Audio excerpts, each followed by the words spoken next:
Space, the final frontier. This is a review show for Star Trek The Next Generation.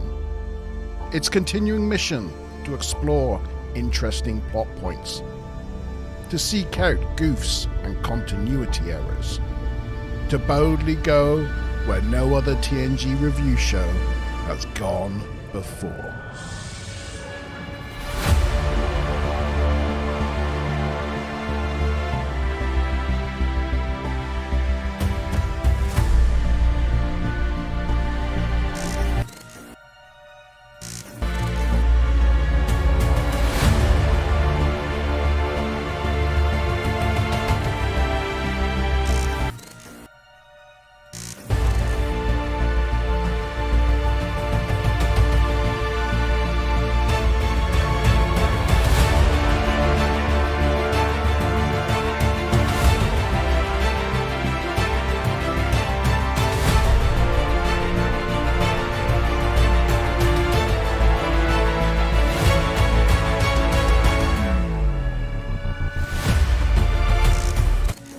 We are the Borg.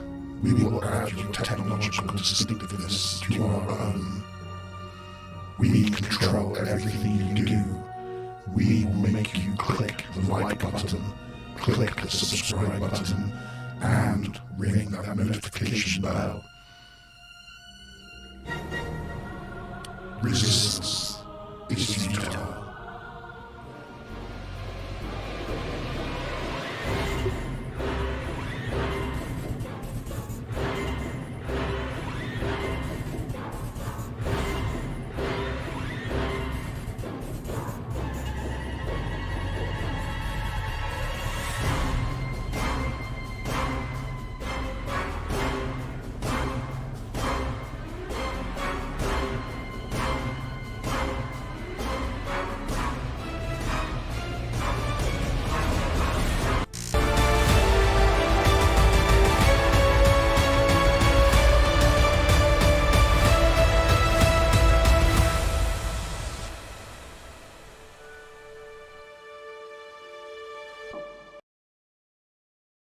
It's Wednesday. It's 8 o'clock.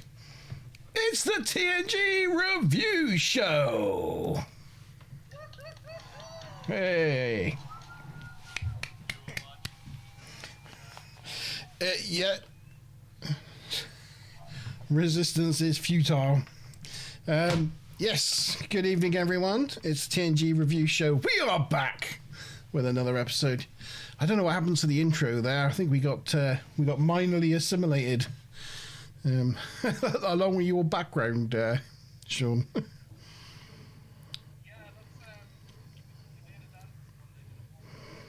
Yeah, we have to. Yeah.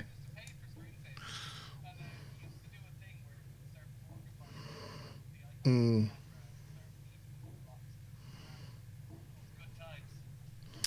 Oh. I mean, you have to do something on a computer before internet. I mean, it was mostly just playing around with paint and staring at, feeding a virtual fish or something. I don't know. Yeah, sorry. Anyway, it's a good start. I did have you muted for the first little bit of that. Apologies, Sean. Push the wrong button. Oh. You're like a dentist. Ask a question when your mouth is full of fingers. So where are you going on the holler?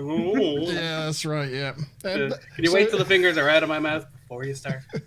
So let's have a little cheer. It's a TNG Review Show. There we go. That's better. There we go. Yeah, good evening, everyone. It's TNG Review Show. We got the Borg this evening with the episode I Borg, so looking forward to getting that in a bit. First, we'll just go quickly around the room and say hello to Maz and Bob. Good evening, Maz. Hello. I'm good. I'm here. I'm present. You're present and correct. You're having a good week? Yes. Went to see Muse on Saturday, so that was a good week. Yeah. Did. That was an awesome concert. Had a friend down visiting who came, so yeah, it's good. Turns out awesome Muse concert. Are excellent live. Yes, I think yes, they are known for that. Yeah. Yeah. So it's a good week. Good week. Tavikins Turner, how are you? Doing good. How's life on the Having- farm? I'm running out of space. The plants are overgrowing in the house, and I have corn on my terrace. Corn. Oh, amazing. You're gonna just say there's worse places to have corn, Yeah. especially when you don't remember eating it. Mm. Oh dear. I don't think it's corn. Chief Sean, how are you this week, sir?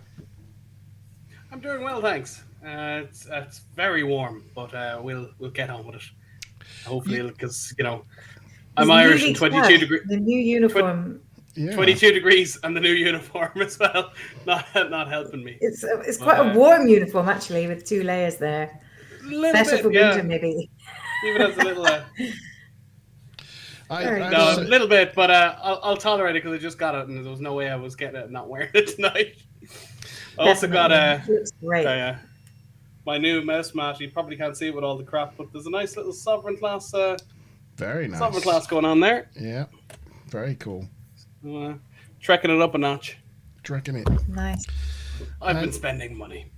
Along with the new uniform, you've abandoned your engineering gold. So I guess we're gonna have to change your label from Chief Sean to Captain Sean now. There's chief captains. There's captain chiefs. I don't know. We'll figure it You're out. Captain Chief, I am. Is that it? Chief of the Well, Captain Chief of the Chief Chiefs. Sean Aloysius O'Brien has been getting a lot of attention lately because in the episode Bar Association they bring him up and they quote him, and in relation to unions, and of course with all the Star Trek writers being on strike, half of them have quotes from Sean Aloysius O'Brien, so Yeah. he's getting a lot of love. Yeah, he's getting himself out there. A little bit. Very cool. Oh, and minor fact, happy 70th birthday. We only missed it by a day to the most important man in Starfleet, Chief Sean O'Brien, or Chief Miles O'Brien. No, but I'm getting mixed up. Colomini turned 70 yesterday. Did he really? Crumbs. Yep. Crikey. We saw him recently in what was that series, Maz? Always Sunny in Philadelphia. Oh, Yeah. yeah. I think it was- Oh yeah. Well, obviously his Irish is decent. He can speak okay Irish, but the American speaking back to him did a hell of a job. Like you speaking and it makes sense. It was fine. It matched up with the subtitles. He could have just been talking absolute crack, but it was fine. Yeah, cool. Good evening, everyone in live chat. Good evening to Ruth. I hope you're well this evening, having a great week. Good evening, Stu Plum. Good evening, Andrew. I hope you're not working too hard, Andrew. And good evening, Mr. Beard. The beard is in the house. Good evening to you all. Yes. And I think probably Vloddy. Is that Vloddy there? I think it's probably Vloddy. Yeah. Good evening to you, sir. Vloddy. I hope you're well. I'm having a good week as well because I'm on holiday. I'm not working this week, so I'm having a very nice week gardening and trimming bushes and things like that. So Beautiful. yeah, having a lovely, it's- relaxing week. It's always good to trim the bushes. Makes the garden look bigger. That is very true, Chief Sean. That is very true. And sometimes you need to have an impressive garden. Yeah. Oh my. Manicured lawns are more inviting. Yeah. Okay then. So, with that, we are here to talk about I Borg, which is episode I Borg. I Borg. Yeah. The new product from Apple. Yeah. That's right. Yeah. The new I Borg. Yeah, I made Smiler Rainbow the Borg Queen in the intro. She's my Borg Queen. Oh, beautiful. Ever remember in Doctor Who where they put in earpods and they all turned them into Cybermen? I remember, That's but right, I've learned yeah. nothing. Yeah, they assimilated them with earpods. Yep, so it's episode 23 of season 5, just a few to go. Production number 40275-223, and it first aired in the US on the 11th of May in 1992. It was the 122nd episode of TNG to be both produced and released. And interestingly, or not interestingly, is the 230th episode of Star Trek overall. It was written by René Echeverria, and it was his 5th of 18. We've talked about him before. It was directed by a chap called Robert Lederman, and it was his first of 2 directing credits. But interestingly, he got an Emmy nomination for outstanding editing for Deja Q. He was a prolific editor of Star Trek. So he got what did he get the nomination for? Outstanding editing. What episode? Deja Q. What episode? Ha ha ha. Oh, sorry. We're early with the dad jokes tonight. Yeah. Yes. Yeah. Did I miss Steve Cole? Was it a dad joke? That was a dad joke. Little bit. Deja Q. And yeah. I got him to repeat Deja Q. Anyway, Yeah. we'll move on. Yeah. Yeah. Yeah. I do still fall for it. I don't know why. It keeps him happy, doesn't it? Right. It's funny. Yeah. I don't know, Ruth. Okay, so the episode opens up with a captain's log explaining the Enterprise is charting 6 star systems that make up the Argolis cluster, an area being considered for colonization. And we get a nice... let me get rid of that. Oh, you want to... I'm not showing you the picture, am I? That's... Come on, Mark. You've done this once or twice before. There we have it. There it is. Ah, it's a lovely shot.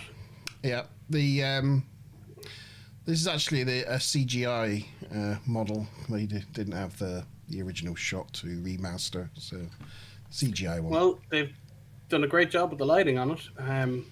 Even the buzzards, the way you can see the kind of line in the plastic that shouldn't really be there, but Yeah. you know, it would fool you.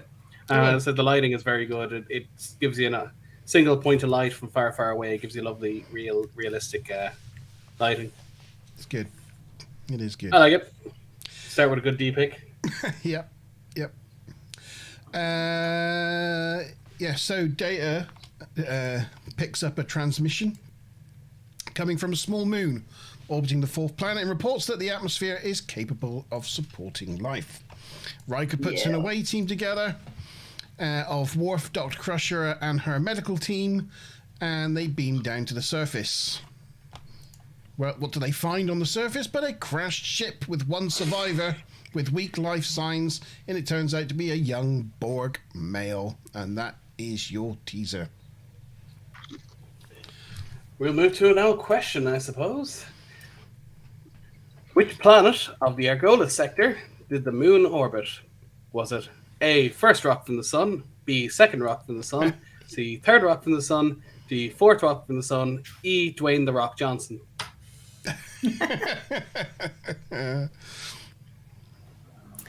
So, yeah, did you say in the beginning, did you say about like they generated the idea for this in like that retreat? There's been a few episodes where their stories have come from some retreat that the writing staff took in that previous fall. But anyway, yeah, that's where the inspiration came from.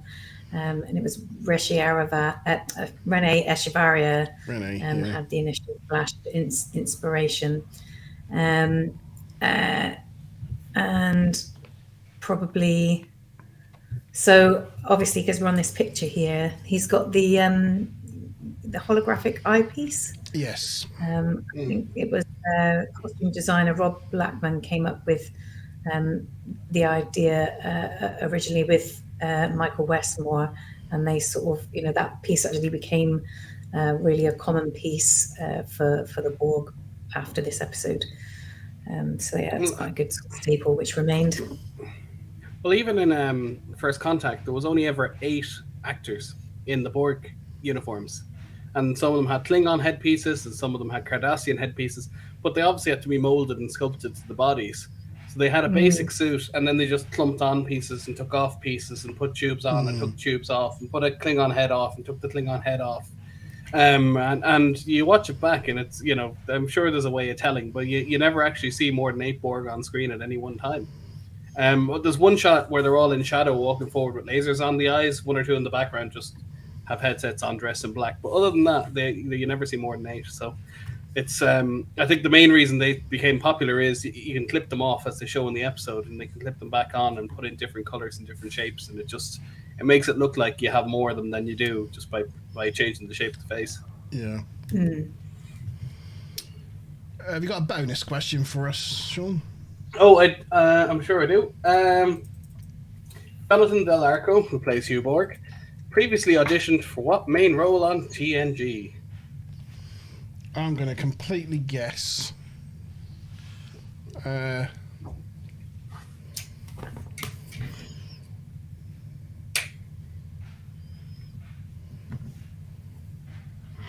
This is a complete guess. I do not know, but that's my. Oh, I think we're either we all know or we're guessing the same thing. Mazza probably knows because she looked it up when she's doing her research. Oh, but yeah, Mazza's gonna know. Yeah, I think He was very young. He was young. Too young. Well, he was born in '66, which meant when they started shooting, it was in '87, so he would have been 21. And Wesley, obviously, what's his face? Actor plays Wesley. Gone out of my head. Will Wheaton. Excuse me. He was 15 or so. So you know, yeah, I can see why he didn't get the role because he was a bit too old. 15. Yeah. Yeah. Wesley is named after Eugene Wesley Roddenberry, and basically Roddenberry did it to kind of put himself into the show, kind of write a teenage version of himself having adventures. Yeah. That was the idea.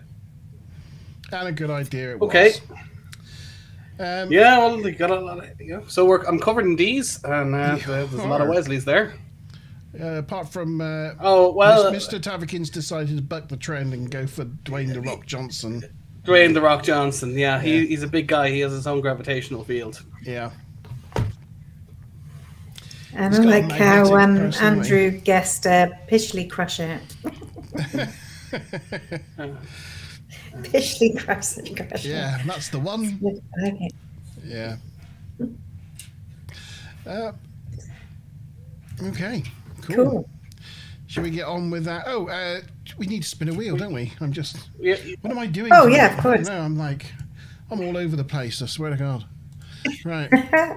Spin wheel. Yeah, you already had your bank holiday. I don't get mine till Monday. I think that's throwing you off. Yeah, we have had our bank holiday. Yeah, your June bank holiday in May. Okay, so who got the Wesley right then?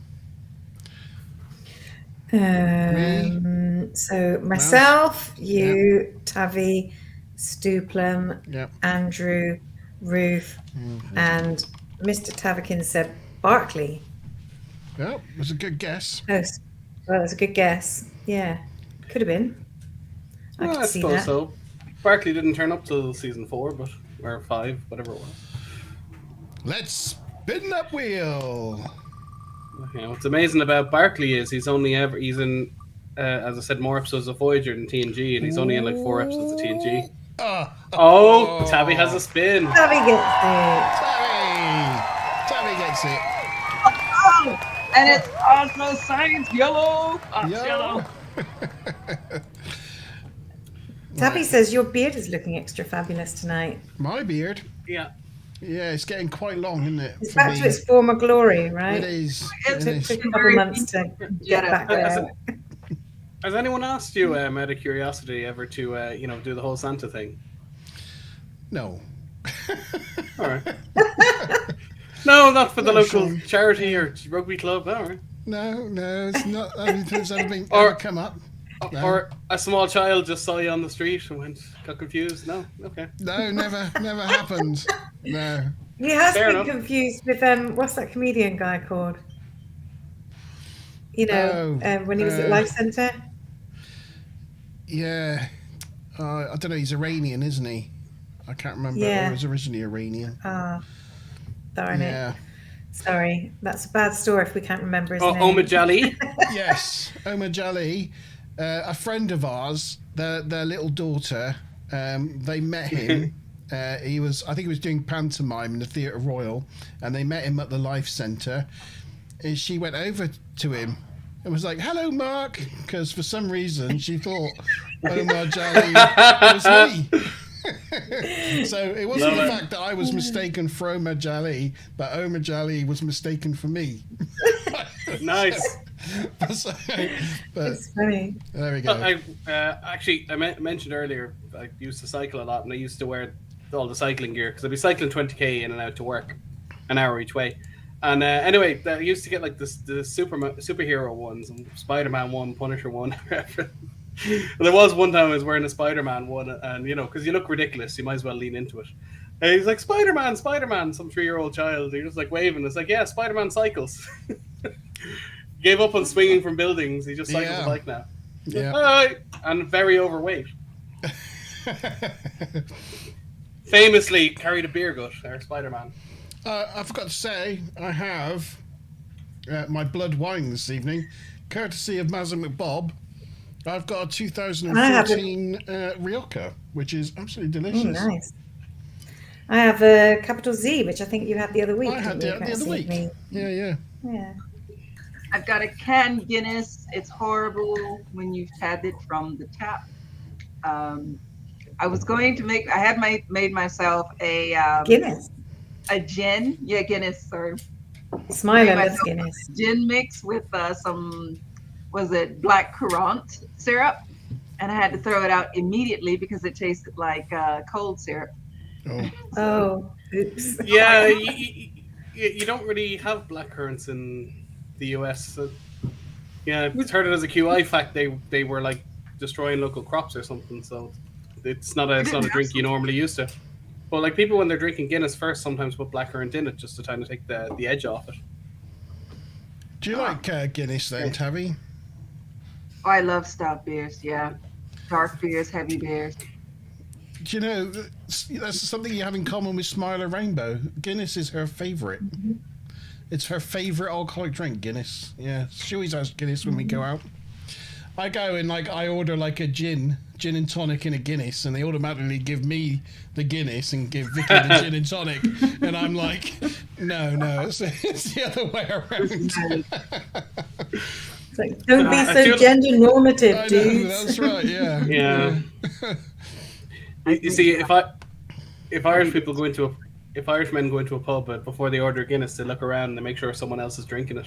Because if there's not a pull on it, if it's not running through the tap regularly, they just won't order it.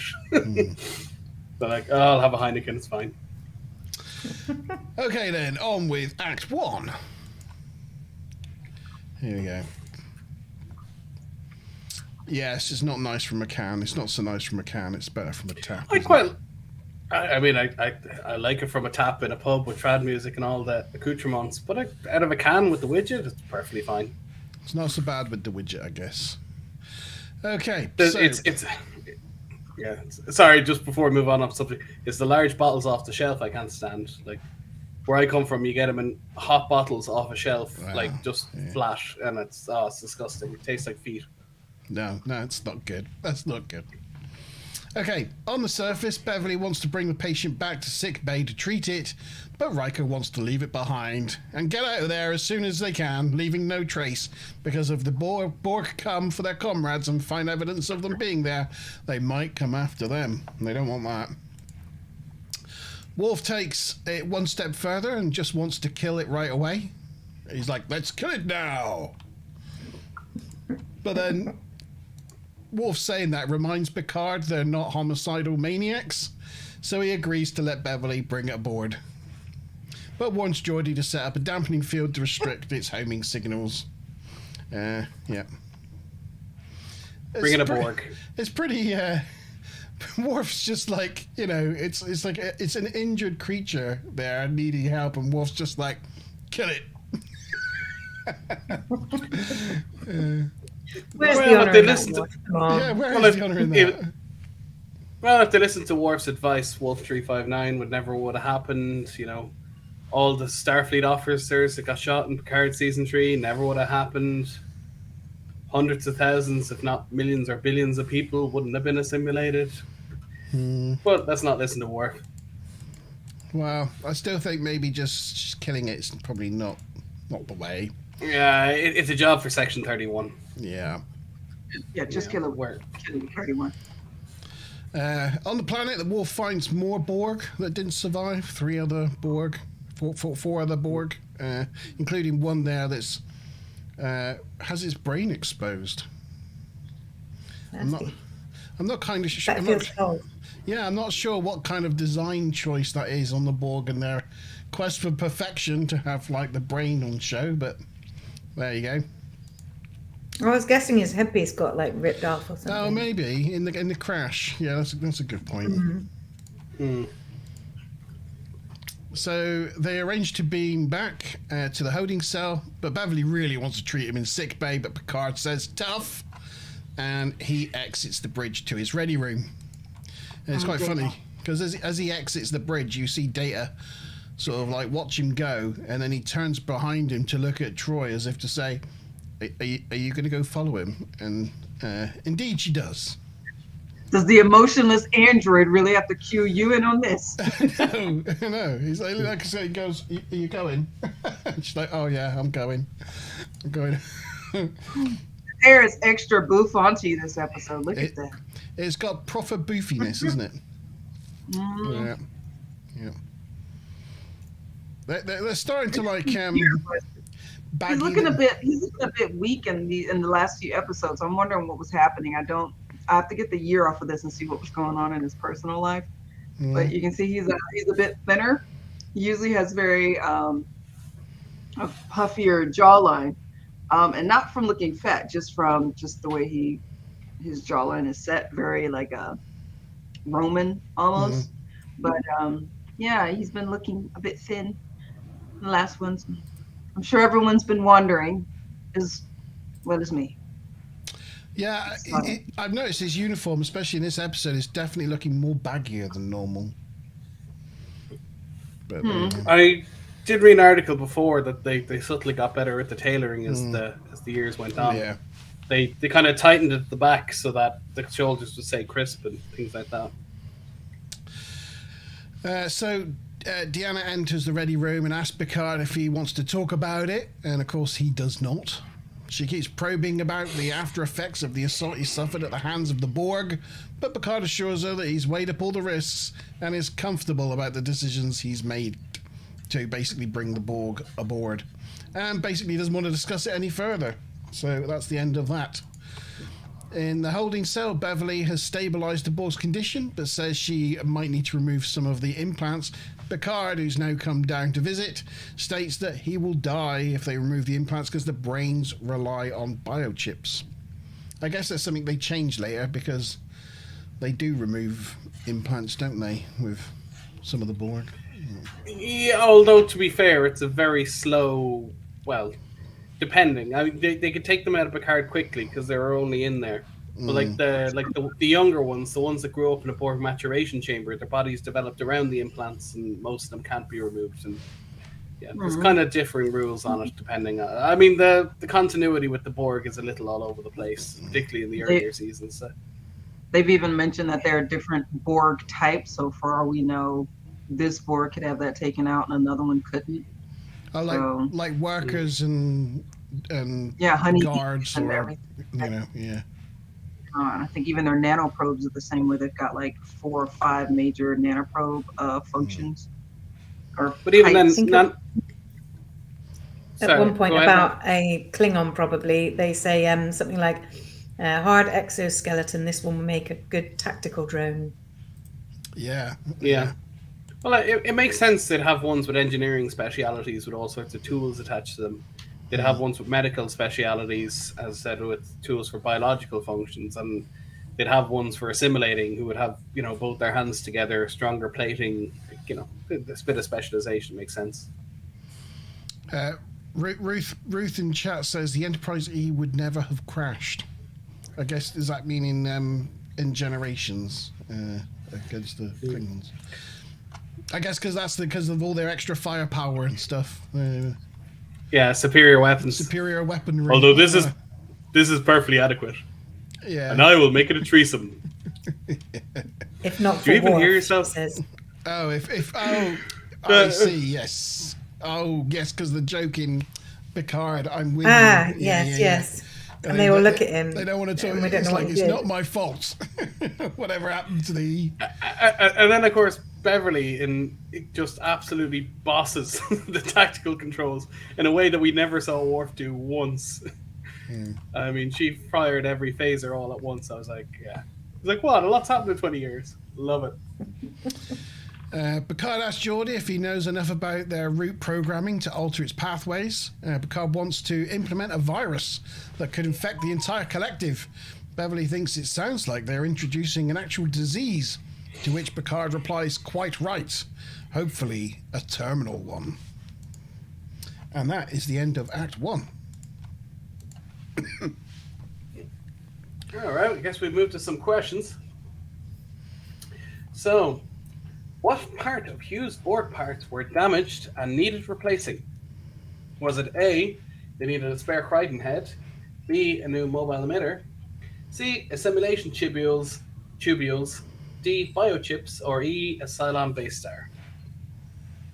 A Cylon base star.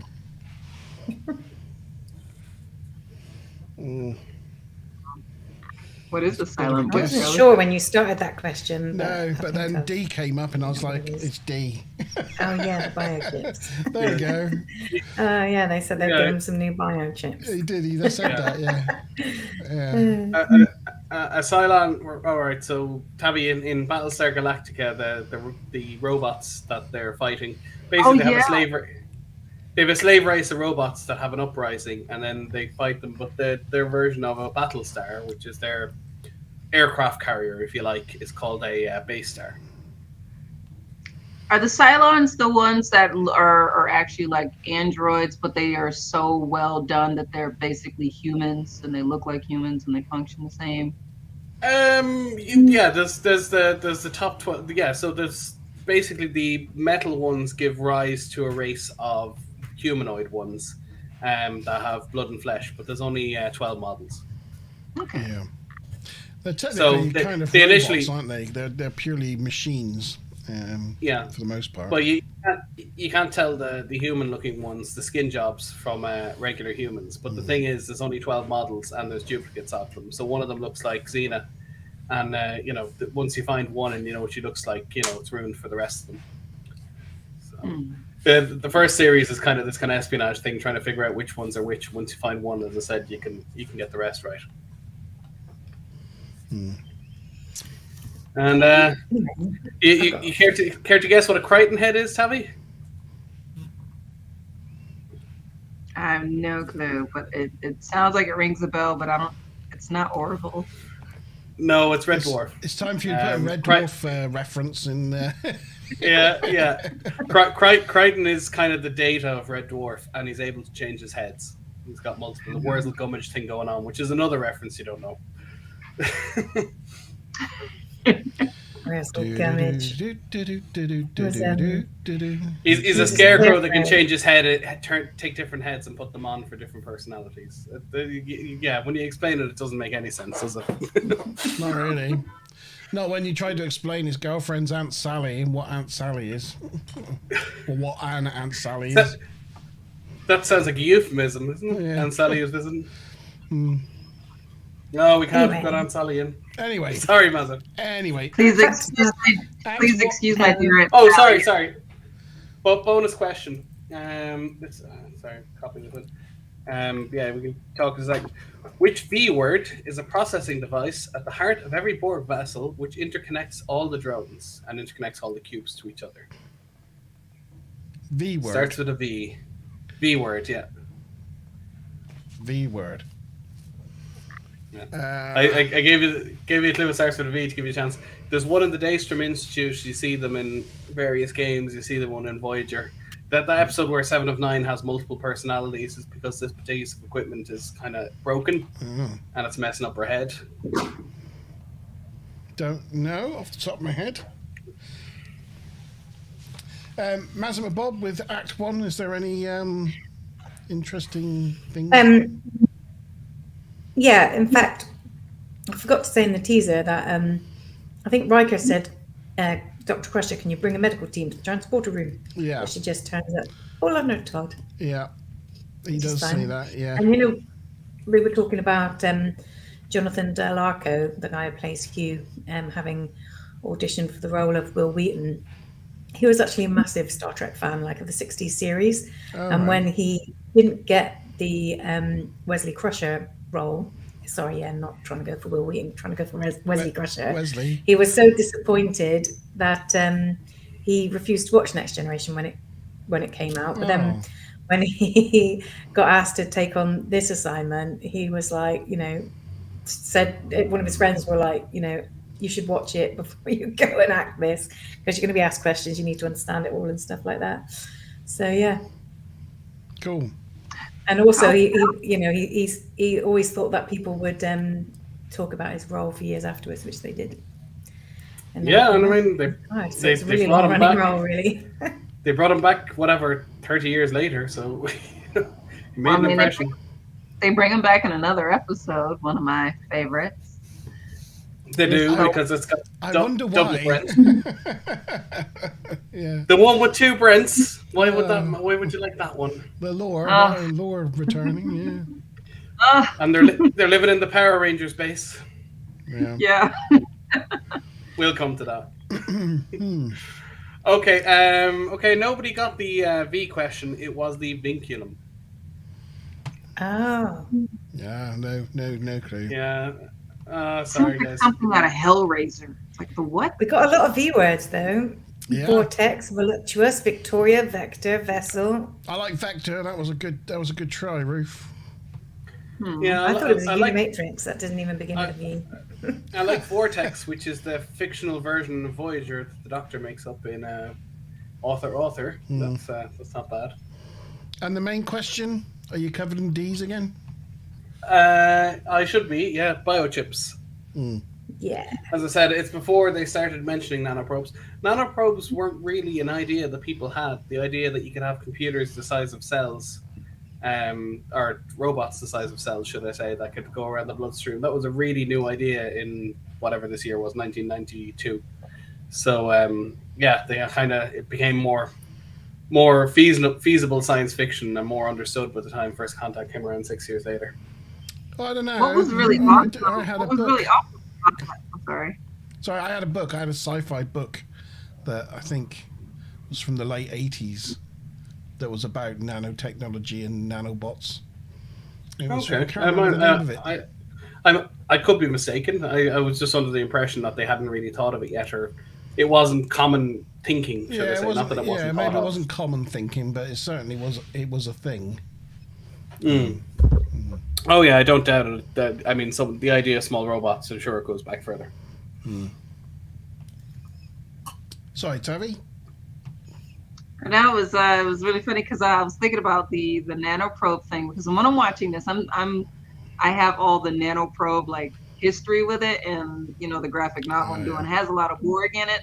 And when I saw this episode, I thought they did a really good job of depicting Hugh in reference to that. And of course, like when I give my evaluation of the episode, I'll go in more depth. But I thought it was really nice, like retro continuity, and it just fit really well, I thought. Nice. Yeah. It's good. Okay. And if you ever watch Torchwood, and that's a Doctor Who reference, they have a drug called retcon. So if someone experiences something they're not supposed to see, you just give them a drug so they forget it. You just wipe straight over. It's a bit like the Men in Black flasher. But they actually call the drug retcon. So it's very meta as an idea. Nice D pick. Okay, Act 2. On to Act 2. Proof on. Yeah. On the observation lounge, they discuss the virus and its ramifications. Geordi outlines that it would disrupt their operation, which Data clarifies would lead to their utter destruction. Beverly's like, Beverly's like, okay then. Just so we're clear, then we are talking about pure genocide. And they're all like, yes, that's right, yes. Picard and Riker don't see they have any choice because they're at war, even though no formal declaration has been made. And even Troy steps in with her approval, which was a bit of a surprise. Beverly's problem is that she doesn't see the Borg drone. When she looks at him, she sees a young boy who's requiring medical treatment. But Picard reiterates that with the Borg, they must do whatever it takes to ensure their own survival. Must also inject that when she looks at a candle, she doesn't just see a candle. So she doesn't. No. Yeah, she sees Shakar or Zorro, depending on what your reference is. Mm. Well, that's good because I thought the reference was something completely different. In the holding cell, it's like, oh no, I'm not going to say that. Doing Marcel. Yeah, I was just thinking nuns in a convent. No, I'm not going to. No. Candles out, girls. No.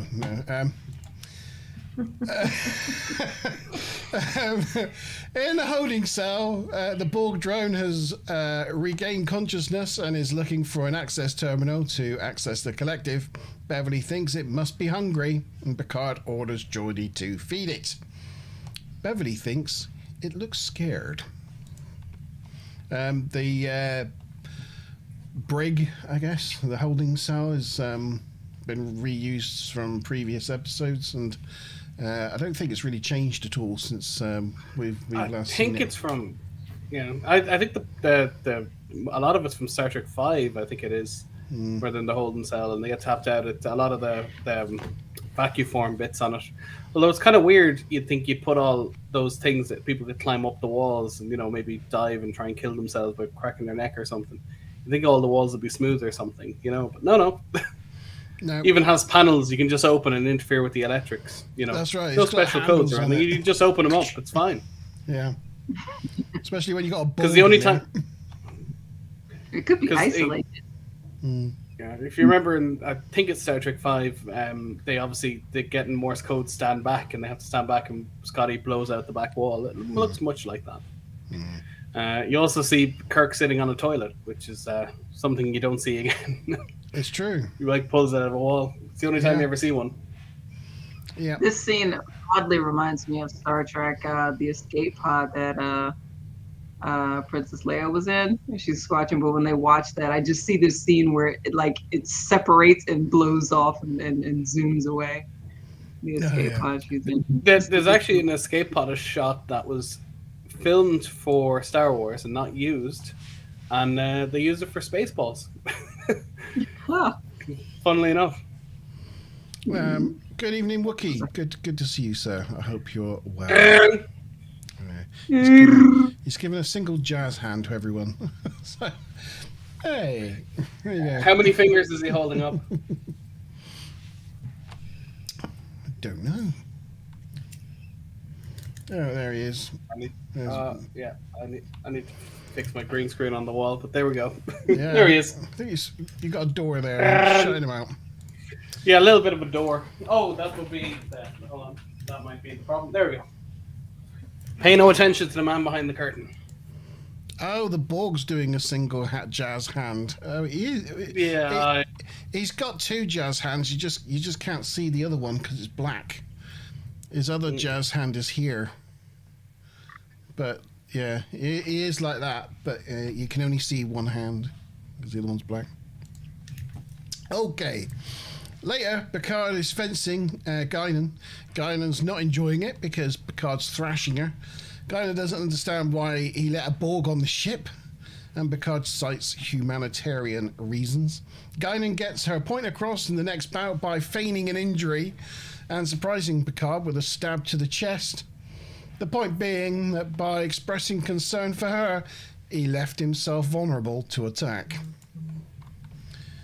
Back in the holding cell, Geordi enters the cell with Worf and installs a power conduit so the Borg can feed. The drone tells him, "We are Borg, you will be assimilated, resistance is futile." Kind of standard Borg rhetoric. But being a single drone, he doesn't really sound as threatening as the Borg Collective normally do, and he kind of, even himself, says it sort of hesitantly, like it's what he's supposed to say. So he's going to get it out there. Yeah, I assume you can retcon him as someone who's what's the word, assimilated as a child. Yeah. They gave earlier on. Obviously, they gave the impression they gave birth to their own babies and that they raised them, but I guess we have to retcon it that way. Yeah. But yeah, I did feel a little sorry for him because he's like, resistance is futile. It's like, oh bless him. Ah, Yeah, so cute. Yeah. It's the first time of year and we're going for a Borg. Geordie's like, what's all this we business? You're all by yourself. But for all Geordie knows, the Borg might be trans, or they haven't discussed pronouns. So yeah, and Hugo's, you're one to talk. Yeah, that's right. Geordie asks him his designation, which is Borg replies he is third of 5. Geordie equates that to the 5 drones that were found in the crash site. He finishes up with the conduit interface and exits the holding cell. The Borg plugs himself in and questions Geordie, but you are not Borg. And Geordie tells him that he's keen to keep it that way, to which he gets the response, the standard, resistance is futile, etc., etc. And Geordie's like, well, that's gratitude for you, that is. And that was the end of Act 2. That'll do us. There was a minor goof in this scene in that Was there that security guard stood behind them there. Yeah. Earlier, when people wanted to go in, like Bev, he would push a thing on the thing, and the what do you call it? The force field would go down, and then he pushed the button and it goes back up again. But when these guys went in, he pushed the button and it came down. They stepped in, and then the force field came back up again without him pushing the button on the wall. I think it's one minor, point I see minor a quick. thing. There's a boom mic above Geordie in one of these. Oh, is there? Yeah. Because there was a supposed goof of a boom mic in one of the other scenes later. Yeah. But I looked for it and I couldn't see it. I don't know if it's been digitally removed, maybe. Well, it might be. But I didn't know there was one in this scene. I'm just thinking from a lighting perspective. I wonder if they deliberately chose a black extra, just that way they could light them all 3 the same and make the lighting person's job a lot easier.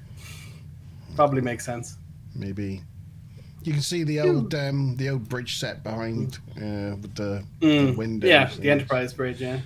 Well, it's from the third film on, because the first 2 I think one of them, the first film they just trashed it, and the second film they left it out in the rain. The third film they said maybe you might want to store this.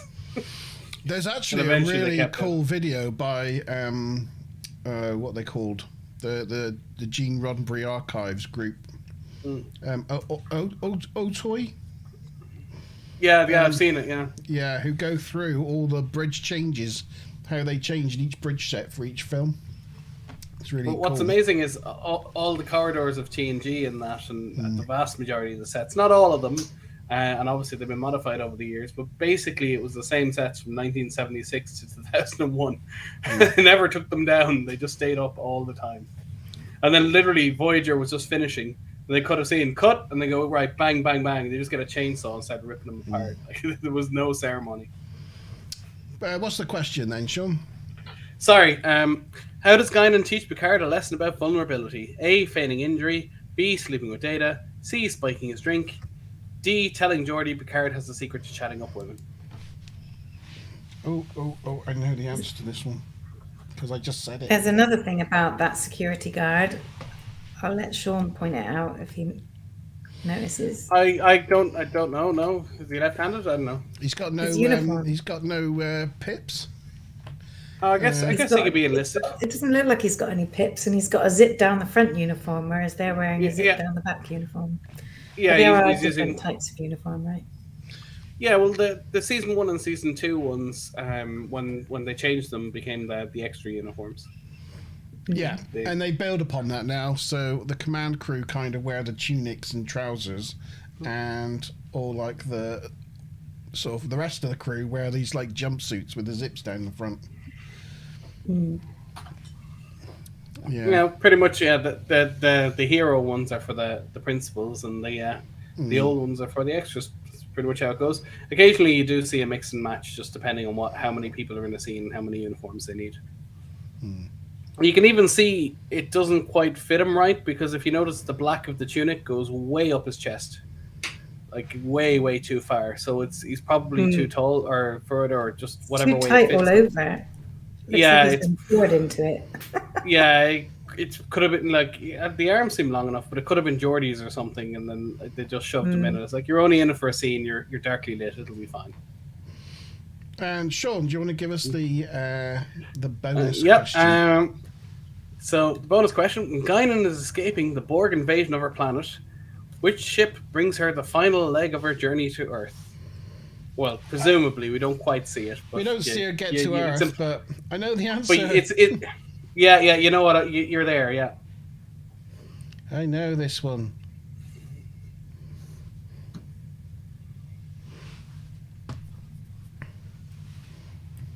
You know, it's easy. It's one of those questions that's easy once you know it, because someone who doesn't have it, as soon as they hear the answer, they'll get it right.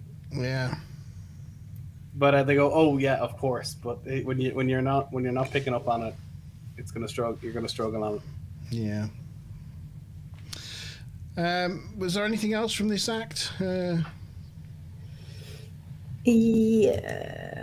Hang on a second. The other thing is Q's designation.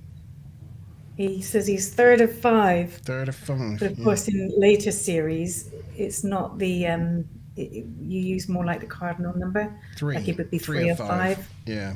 3 of 5, 7 of 9, not third of 5 and 7th of 9. 7th of 9. But yeah, 7th of 9. That'd be a bit more of a mouthful, wouldn't it? 7th. Yeah. 9th of 9. Yeah. 9th of 9. And the other thing is that this episode, the music was done by... it was the first episode that didn't have the music scored by Ron Jones. It was Jay Chataway, who then went on to do Descent and Descent Part 2 as well. All the previous Borg episodes had been scored by Ron Jones. So it might have had a bit of a different feel about it in terms of the music than the previous Borg episodes. I didn't notice that. Also, it didn't the other seem thing quite as dark, I think, the music as the previous ones. I was just going to say, it's just as well, because in an Irish accent, third of 5 sounds a lot more insulting. Because, the whole TH sound doesn't really suit our mouth. It's third of 5. It's hard for us to say. Well, if it was 3 of 3, it would have been third of 3. So third of 3. Oh God, could you imagine? I think, just something about the TH sound doesn't. Northern Irish are fine, but the rest of us, we just mess it up. Anyway. Okay, so all the answers then. I'm guessing the answer to the main one was A. Yeah, that's correct. She feigned injury. That's correct. And and as you said, Enterprise B is the correct answer. You see, you're in Star Trek Generations, and she's on the Enterprise B, and just as they presumably bring her back to Earth, because they're still in that's the case. Yeah. I see. So what's the SS La Cool then? That was the ship that was on that got caught by the Nexus and got ripped apart. You know, that's such a deep cut. I feel you should be allowed in. It's not my call, but I feel you should be allowed into the spin for that, because this is this is your quiz, Sean. Okay, I'll allow it. It's not correct, but I'll allow the Lacole because. But I did concede to the B. I was like, technically, it is the B if you want to say the last leg, because they rescued her in Generation. That's what I said, the last, because I didn't expect anyone to get the Lacole and the whatever the other one was, but the that's such a deep cut. I'll give it up. So we'll go with myself, Ruth, and Tavi. Yeah. As the and I'm spinning the wheel. And what day do the tractor beams come? Tuesday. Oh, Tuesday. Tuesday. There we go. It's Ruth. Yay! I'm Ruth. Well done, Ruth. There we go. And points for Ruth. Congratulations to Ruth. So Ruth and Tavi are now joint in the lead with 130 points as they both had a bonus question right. Stu Plum, myself, and Monty Ban are in second place with 120 points, so only 10 points behind. And Andrew didn't answer the last question, so he's in third place at the moment with 60 points. Oh, never mind, Andrew. Never mind. Did you drop off? He's dropped He off. may have had to go to work or something. Yeah, he's a busy chap. So, in the science lab, Geordie mentions that he's been rationing the drone's power supply, giving him more if he cooperates with various tasks. And Doctor voices her dislike by saying it sounds like keeping a rat in a cage. They beam Please, down. sir, can I have some more? Yeah, no. Take that arm off, and I might think about it. All right, here we go. Yeah, here, have my eye. Yeah. Actually, sorry, completely erroneous story. I knew a lad who was on a date once, and he lost his front teeth. I think he was kicked by a cow or something, and he had false teeth. And the woman said to him, "You've got lovely front teeth." He goes, "Oh, really? Have them so," and fucked him on the table. He's just sitting there. Have them. Nice. When he tells the story, it's better because he literally throws them on the table. Sorry. Yeah, I imagine. Yeah. He does it every time. Does he? Just goes whop. Yeah, fires them on the table. Sorry, I deserve a. One of these. Here you go. There. Fair is fair. That's fair. Oh, it's got bells now, damn. Yep. Dust blowing through an abandoned town. Yeah. Oh dear. So they beam the Borg they beam the Borg in with a security guard into the science lab, and Geordie introduces him to Dr. Crusher, and the drone has questions over the role of a doctor, because with the Borg, if a drone's faulty, it just gets reabsorbed and a new drone takes its place. I'm not sure getting reabsorbed means, but it sounds nasty. You don't want to be they reabsorbed. probably just being liquefied like in the Matrix. And have they got a Borg gloop? well, I mean, you have replicators work in reverse. They can deconstruct matter back into energy again, so they probably just do that. It's probably a bit like the sort of plasma that the humans are kept in the Matrix, in those like pods.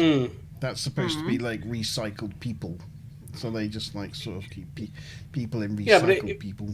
It's probably that sort of. But if you get food out of the replicator, what you don't eat, you put it back in the replicator and it reabsorbs it, and then it comes back out as food again. So I don't know, whatever way they do it. And they've got the nanoprobes that need some sort of source material to create whatever nutrient they need in their body. So they do specify in this episode that the Borg implants from energy create the food the body needs. Although the question is how do they poo? But the outside of that, I guess it just gets reabsorbed in the cycle. I guess the implants take care of all that sort of thing.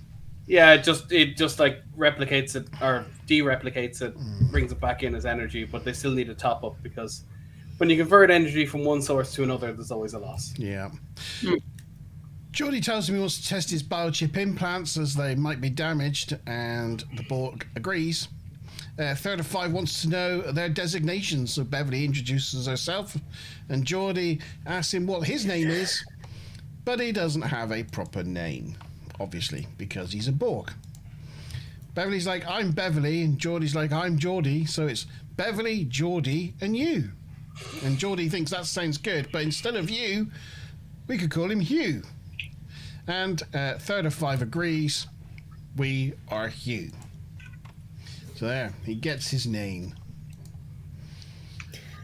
Before he says we are Hugh, though, he said, "Do I have a name?" Yes, he does. Yeah. Do I have a name? And he wasn't really supposed to have used "I" this early. It should have been using "Do we have a name?" The royal we. Yeah. Apparently, I mean, it was just a script error. Rene Echevarria has been a bit sort of chagrined or embarrassed about this. And there was like a commentary thing on the season 5 Blu-ray, and he said that he did catch the error in the script and reported it, but by then the scene had already been filmed, so they were unable to go back and change it. Yeah. Ruth's got a whole what's that thing called where you remember things that didn't happen. It's like that whole Mandela effect. The Mandela effect, that's it. Ruth's got a whole Mandela effect going on here, where she remembers Data being in this scene and using his friendship with Geordi to explain what like friendship is to Hugh. Oh, Ruth, you got that from Descent. There's another Borg that's caught, and it's asking Data, about his friend Geordi, and then later on they use it like, if you could feel what you felt before, would you even kill Geordi, your friend? So that might be where you're sourcing that memory from, because I was having the same moment, like, wait, is this saying a bit off? I felt like this was done before. Yeah, I'll be looking out for that when when Descent comes along. Good spot though, Ruth. Good spot. Question from Wookiee.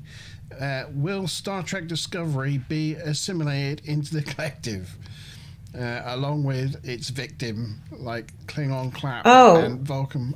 Will an STD Will an STD be assimilated? I just see Sexually STD transmitted now disease. as Star Trek Discovery. But then again, to me, it's the same thing, probably. Star Trek Discovery is like digital herpes, right? Yes, it is, yeah. Yeah. What's crazy? It would be funny if they had a Borg that assimilated a species, but in fact it was the STD that was a virus or whatever that was of such a high level that was considered more advanced than the species they assimilated. So in the end, they have a virus. That is now. Yeah, well, we do actually see that in Voyager. So, Yeah. Jeb is engineered as a virus, and his parents basically give him up to be assimilated so that he can destroy the Borg. And then he's recovered and given back to him, and then they do it to him again. It's very sad. Aww. And then he goes on to live a long, happy life till he's killed for his Borg implants in a one-er in Picard. Oh, he has his eyes pulled out. Yeah, and Seven has to mercy kill him, but it's a different actor because the original one became a bit of a turf. Yeah, that's a shame. The original one, what? He's a turf. He's like anti-trans. One of those people with very right-wing views. Yeah, shame. Star Trek surprisingly didn't have him back. Yeah. Who knew? You think being in Star Trek would have rubbed off on him? If you espouse intolerant right-wing views, they probably won't include you in the show. No. Okay, so where would I get to? Beverly tests Hugh's special acuity by showing him a shape and then asking him which of the choice of shapes is the shape inside out, and he gets it right every time. So he's a clever little bugger. Geordi wants to have a deeper look at the eyepiece, so Hugh removes it and gives it to him. Oh, hi, G. G-Star's in chat. Hope you're well. Hi, G. Hope you're feeling better, yeah. Sorry, it was your fella that was wrong. Then, yeah, unfortunately, we had to ditch the Monty Zone last week because G's hubby, LJ's not well at the moment. And he's gradually getting better, but he's still not well. So we're going to be looking at rescheduling the Monty Zone in coming weeks. Work out a time that's convenient, and we'll let you guys know. But yeah, and stuff. All the wishes from us that he gets better. Yeah. Everybody keep fingers crossed tomorrow. He's having a little procedure, and hopefully that will help things massively. Yeah.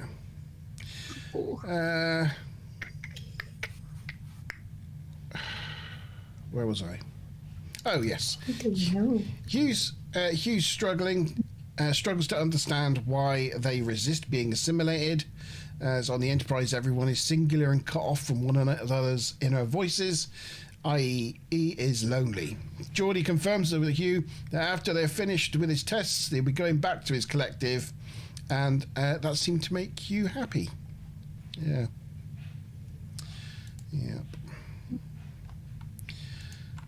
It must have been the hairdresser of the week. If you just look at your man in the background, sorry, non sequitur, he's got a bit of data hair going on there. Yeah, he's got a It's, role model. Someone turned the volume up on the volumizer, and it went a bit crazy that week. Yeah. I don't know if they had volumizers in the 90s, but they do now. Who's the hairstylist on the ship? Is it Mo or something, or what's his name? Yeah, it's it, Mo. Yeah, it's it, isn't it? The is it Bolian or whatever he is? Yeah, the blue guy. yeah. Must Mott. be trying new Mott. moves. Mott. Yeah, that's Mott. it. Mott. Yeah. Oh yes, G says, "Oh, LJ's not great, and he has his ERCP tomorrow. So fingers crossed." Yeah, put all the positive vibes into live chat for LJ there. Yeah. Later in 10 forward, Geordie's having second thoughts about their plan. As the more he works with Hugh, the more he's seeing him as an individual. Guinan's like, "You're naming your Borg drones now?" Guinan is bemused by the crew treating this existential threat as some kind of lost little child. This scene I thought was a bit much, because when they did the movie, this scene clashes with it, because one of the main issues with the Borg was that I thought was particularly special, and why I was interested, was that the Borg didn't try to assimilate Eloria. They went there and destroyed it. They didn't assimilate. No, you guys. So that was. Well, I destroy, assimilate. I mean, if you assimilate it, it's destroyed. So. Well, no, they said specifically that they didn't. They only assimilated a few, but they destroyed that civilization. That's what I thought was particularly special with Eloria, as into why would they just go to a place and not do that? Well, I don't know for certain, but if in my head canon, I'm going to guess, because we know that the Queens have a sense of temporal, like they understand disturbances in time. We established that in Picard, and maybe it's the Elorians' nature of being able to sense time and alter time to a certain extent. They're kind of time lords in a way, not quite with that power. They, maybe it's something to do with that they're incompatible with too much assimilation. They maybe kept a few for Queens. Maybe the Elorians are the source of the Queens. That would make a lot of sense. But they never established it in canon. No, but that's an interesting thought, isn't it? But if they said that would make perfect sense, because obviously they're long lived and they have a kind of, I suppose, a sense of time. It's not quite they understand what timelines are changing things. That's true. You definitely got to be good at listening if you got a hot cube full of folks all going on. Yeah, they're all connected. But we also see in the neutral zone that the Borg aren't against just wiping whole civilizations out off the face of a planet, leaving a massive crater behind. I believe the Borg weren't going to be in the format they were originally, and I could be misremembering this, but originally they were going to be some sort of insectoid race, because the first couple they mentioned like just colonies getting scooped out of a planet, and they were claiming they were like feed for some sort of colony of ants or something, and it was only later after the writer's strike they wrote it a different way, because they figured it was too hard to film or something after they'd had a break to think about it. So yeah, but it became canon. As I said, it's a thing.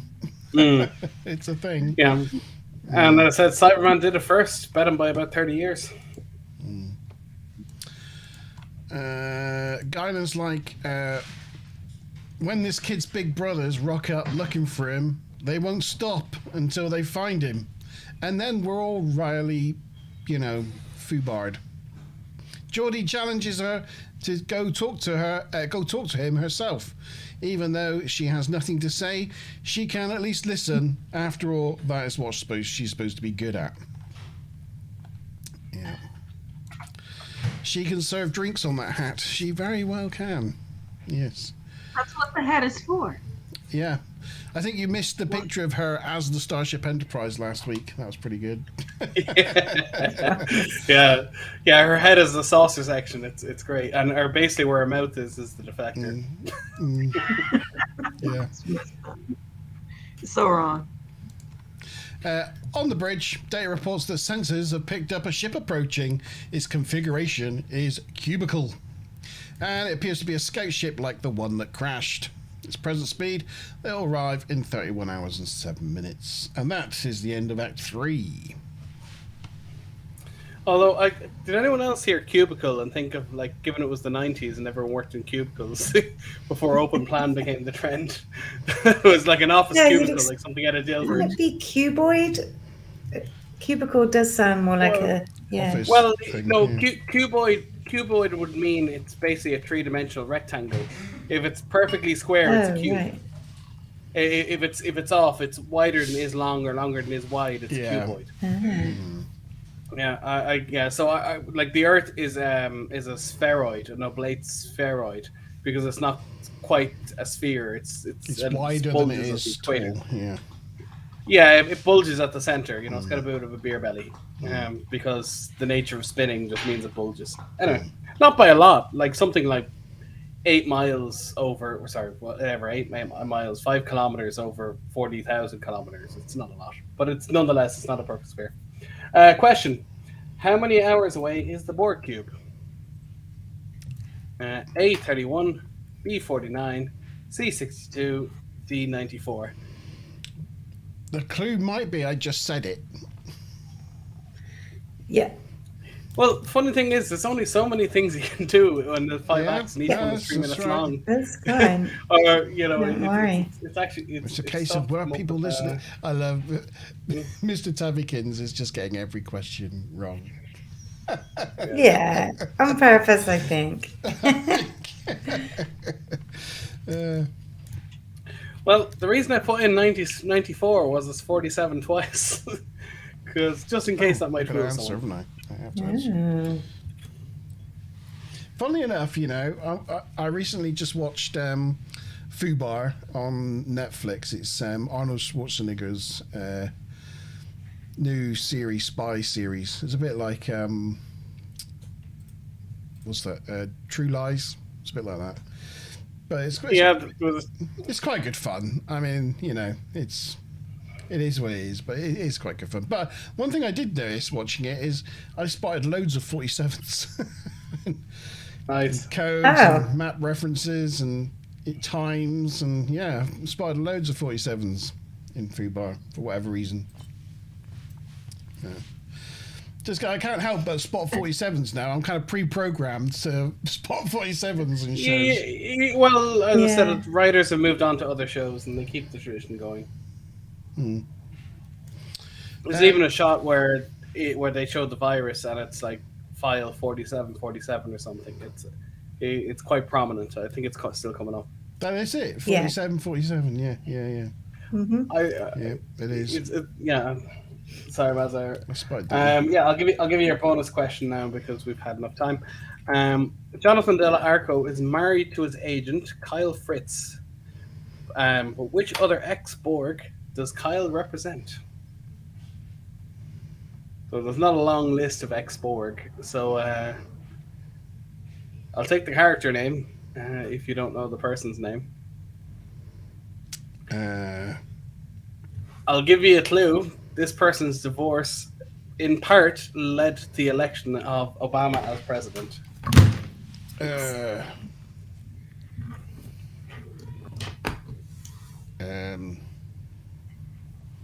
Stuplum says he saw episode 1 of that Schwarzenegger series last night.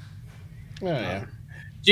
Gee, it's just my background, and I was going to fix it by play around with it, but because I have a Borg background, the green kind of spill doesn't really matter. It does work like well. The background behind me. So I could correct it, but because there's a green background behind me, I'm just like, yeah, it's fine. It fits the Borg theme. It does look good. Although I do vaguely look like the Joker. I accept that.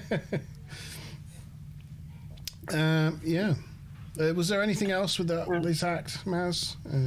Act 3? Not specifically for this act, but I don't think you mentioned at the beginning. Did you about the name of the episode I Borg? I Borg. Is it in any relation to like Isaac Asimov or I Robot? That's what I always assumed. So it's an allusion to I Robot. About a robot that they thought was evil but turned out to be human. So it's kind of a good reference from that perspective. It's also a pun on the word cyborg. I do. And what I hadn't really realised is that I, Robot is a reference to Robert Graves' book I, Claudius. So so it kind of, it's like a Russian nesting doll. A nested reference set, yeah. Yeah. Now, I, Robot, the film, of course, starred Will Smith of Get Your Wife's Name Out of My Damn Mouth fame, and of course James Cromwell, who most famously played Zephyr Cochrane, but did have a couple of other roles, both in TNG and DS9. Okay, going back to the question then. So the first question was 31 hours, or A. And pretty much everyone except for Tavi, who's throwing the questions away, got that right. And the second question was Jerry Ryan. So, 7 and 9, you have a few of you. All right, so who needs adding to the... who needs adding then? Okay, so yourself and G-Star. And, except Tavi. Did I not put my answer in?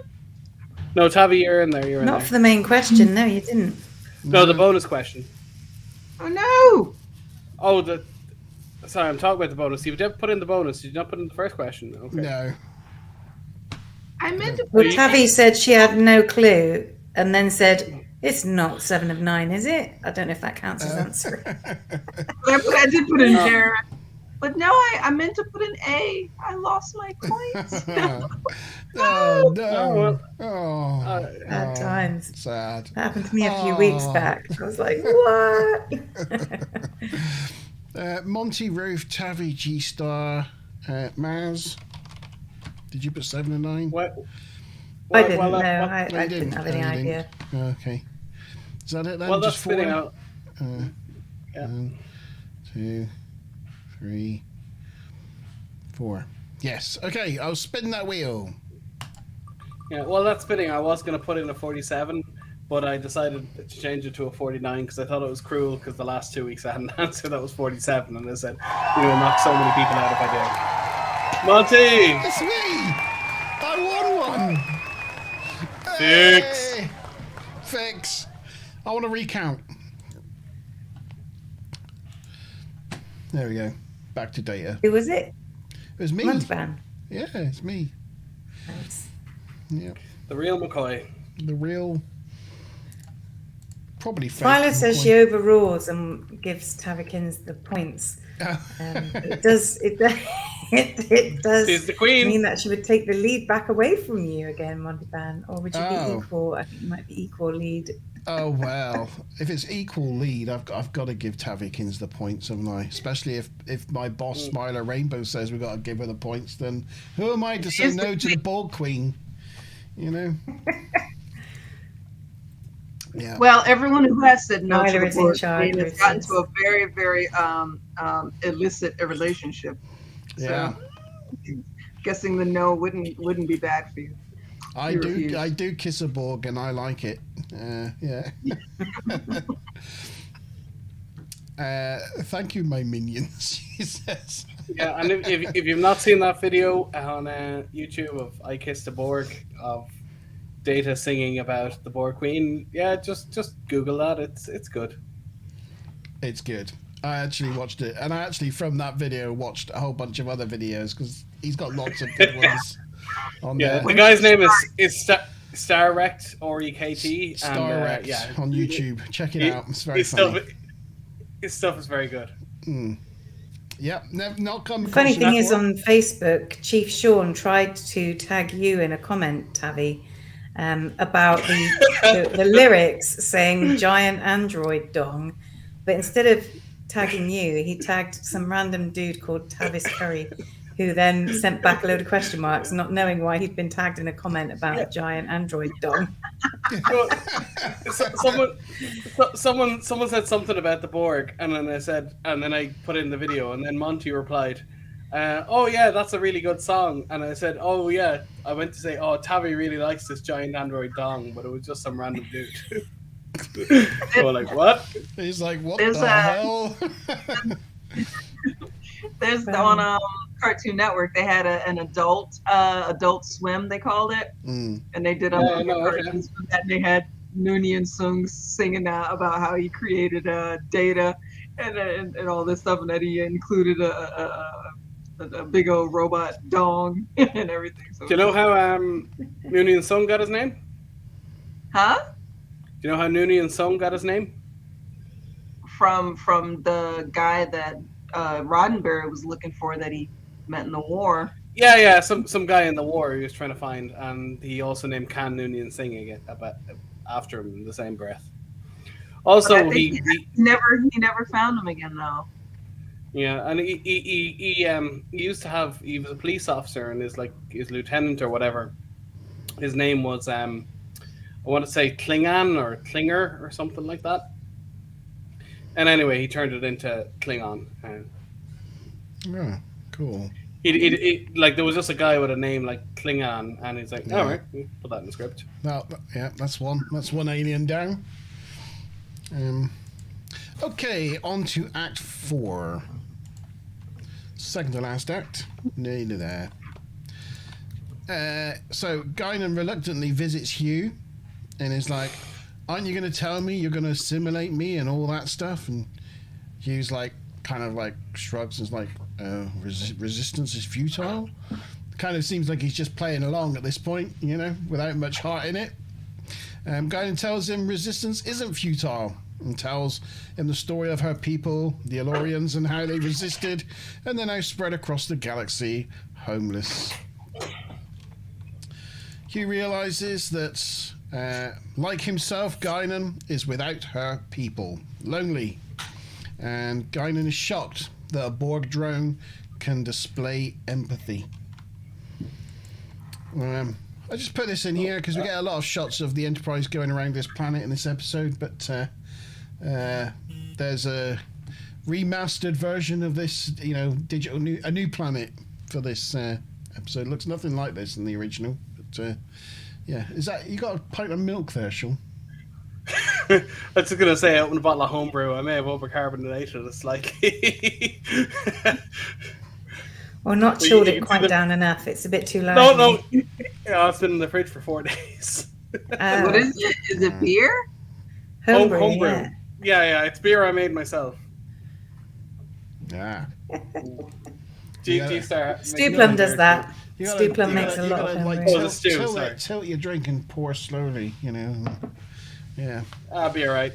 I need to take a bit of fizz out of it. It'll be good, all good. Sorry, please continue. Do you want a flake in that, love? E-Star says, who's heard about the new moon they've discovered orbiting Earth? I take it there's going to be a punchline. Is it a new moon orbiting Earth? I haven't heard about any new moon. Is this a joke, or is it an... Oh, Wookiee's heard. Oh, interesting. I haven't heard about that, no. What? My Astro Kid? I don't know if you guys on YouTube or follow Astro Kid. Is this Australian guy who has like really cool like YouTube shorts about space. And he's like, I don't mean to scare you. And then instantly he starts playing scary music and telling you about the black holes that are going to suck us up immediately. But yeah, I was like, usually he's got all that up to date because I think they're almost sure that they found Planet X, but they can't confirm it. Oh, but New Moon, I haven't heard yet. No, I haven't heard that. I guess it must be some small space rock that orbits quite a long way out, and it's not been noticed before. It's about a meter. Yeah. Okay. Yeah. So like some rocks orbiting us. I wouldn't even consider a meter an asteroid. All right, just consider that dust. I bet it's bigger than that. But yeah, okay. Well, gee, you've just given me something to look up as soon as this episode's finished. As soon as we're done here, I'll be like anything. At what point does a hill become a mountain? It's one of those. Yeah, no, I'm definitely going to have a look into that because I haven't heard that one. But look it up now. Thanks for letting me know. Okay, so yeah, we got the shot of the D there, just because I wanted to stick that in. Geordie is analysing Hugh's arm, and Hugh wants to know why. Geordie tells him that they want to know more about him. Hugh thinks that it's done a lot easier through a simulation. You instantly know everything you ever need to know about a race. But of course, that's not our way. Just before you go off that shot, there's two little things. The first one is the silicon board and the microchips. Yeah, he's got a RAM chip in his like an old probably 2 kilobytes or something, given it was the 90s. And that rod he's flying about, I don't know if you looked it up.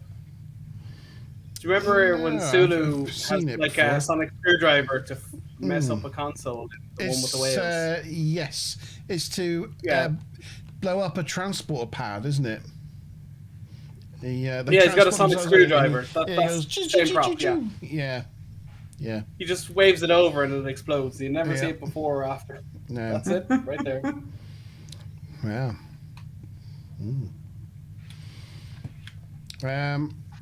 I did laugh when I saw the silicon, and the soldering, and it's obviously just like a sort of 1980s, ROM chips or something like that. It's quite funny.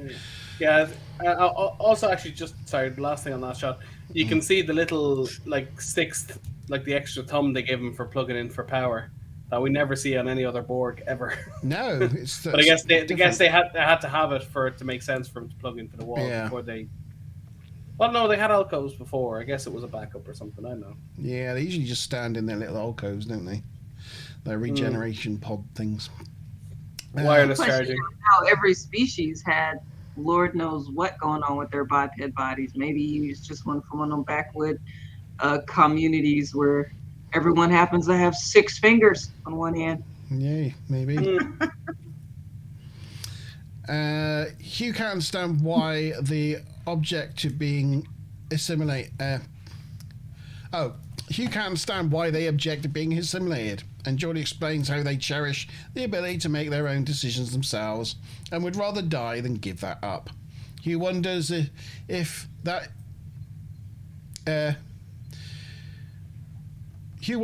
is why they're lonely, but Geordi tells them that Hugh about friendship. They have friendship so that they're not lonely, and he also explains what makes someone a friend. Hugh thinks that definition applies to his relationship with Geordi, and that Hugh and Geordi are friends. We jump from that wholesome scene to the observation lounge where Geordi's outlining their plan to use the impossible shape that he's just created as the invasive program to destroy the entire race. Topological anomaly 4747. 4747. Yeah. Through 4,746 iterations before he happened to hit on the exact right one. Yeah. But I did think it was funny how it went from this wholesome scene of Geordi and Hugh becoming friends to then Geordi going, and this is how we're going to kill him. Yeah. It must be like that a bit, being a farmer. Do you think, you're raising cows or whatever, and you're giving them the best life you can, and they go, okay, safe journey in the truck to the slaughter factory, bye. You're basically raising a herd of pets, you're... All right, eat up, eat some more Daisy. My favorite Norwegian joke is something along that lines where in Norway they let the sheep loose without protection. They wonder why wolves take them. They let them off without protection into the mountains so they can browse wherever they want, and then they herd them back in at the end of the season. So this old man, he takes 2 young men with him, and they're looking around and they can't find this one sheep, and this farmer is adamant that he has to find this one sheep whose name is Kvikman, and so white mouth, so he has a white patch around his mouth, and he's a different color sheep. And so they're going around the Norwegian countryside, and they climb up this mountain. They're like, if we climb up this mountain, we'll be able to see all the land and everything. And hiking up the mountain in Norway is particularly strenuous. So they get to the top, and it's a biblical scene where you see the man and his staff, almost like Moses, coming up to the top, and the 2 young men straggling behind, and they're looking off into the different distances, and they're standing there, and he has this face on him where he's going, I know exactly where Kvikmunnen is. And they're like, oh, have you found him? And he goes, I'm pretty sure I had him slaughtered last year. Nice. It's Norwegian humor. Yeah. Poor sheep. It's my favorite. I'm so sappy that if I became a farmer, if I bought a farm and went, that's it, I'm going farming now and keeping sheep and horses and pigs and cows, and I'd end up having to become a vegan or something. Yeah, you're nursing baby lambs, feeding them by I couldn't do it. bottle anyway. Yeah. All right, lamb for dinner. We're making kebabs. Gideon keeps making jokes about me. He's like, "Yeah, so you're gonna keep meat rabbits?" And he was like, "Yeah, sure. You're gonna be able to put baby rabbits down." Yeah, no, it's not gonna happen. He has no faith in me whatsoever, and neither do I. No. Yeah, no, not for me. No, I'd be giving them all names and stuff, and I'd be like, "No, don't do that." And yeah, no. When they eat at the vegetable garden, I will definitely put them down because I'm gonna get my food one way or another. Yeah. It doesn't have Well, to. Sorry. I was corrected by a farmer recently, and I said, "Oh, look, you've got a lovely flock of sheep." And he said, "Herd of sheep." And I said, "Of course I herd of sheep. There's a lovely flock of them over there." Yeah. I saw that on a Star Trek post. It was one of those, pictures of Picard and Riker at the table, and he's like that. All right, I'll try one more bad dad joke. I sent out my sheepdog to gather up 27 sheep. I came back and there were 30. He'd rounded them up. I like that one. Very good. Very good. So I did like it. So Geordie is outlining their plan here. They've created an impossible shape as an invasive program. As a shape is a paradox, and they will try to analyze it and solve it.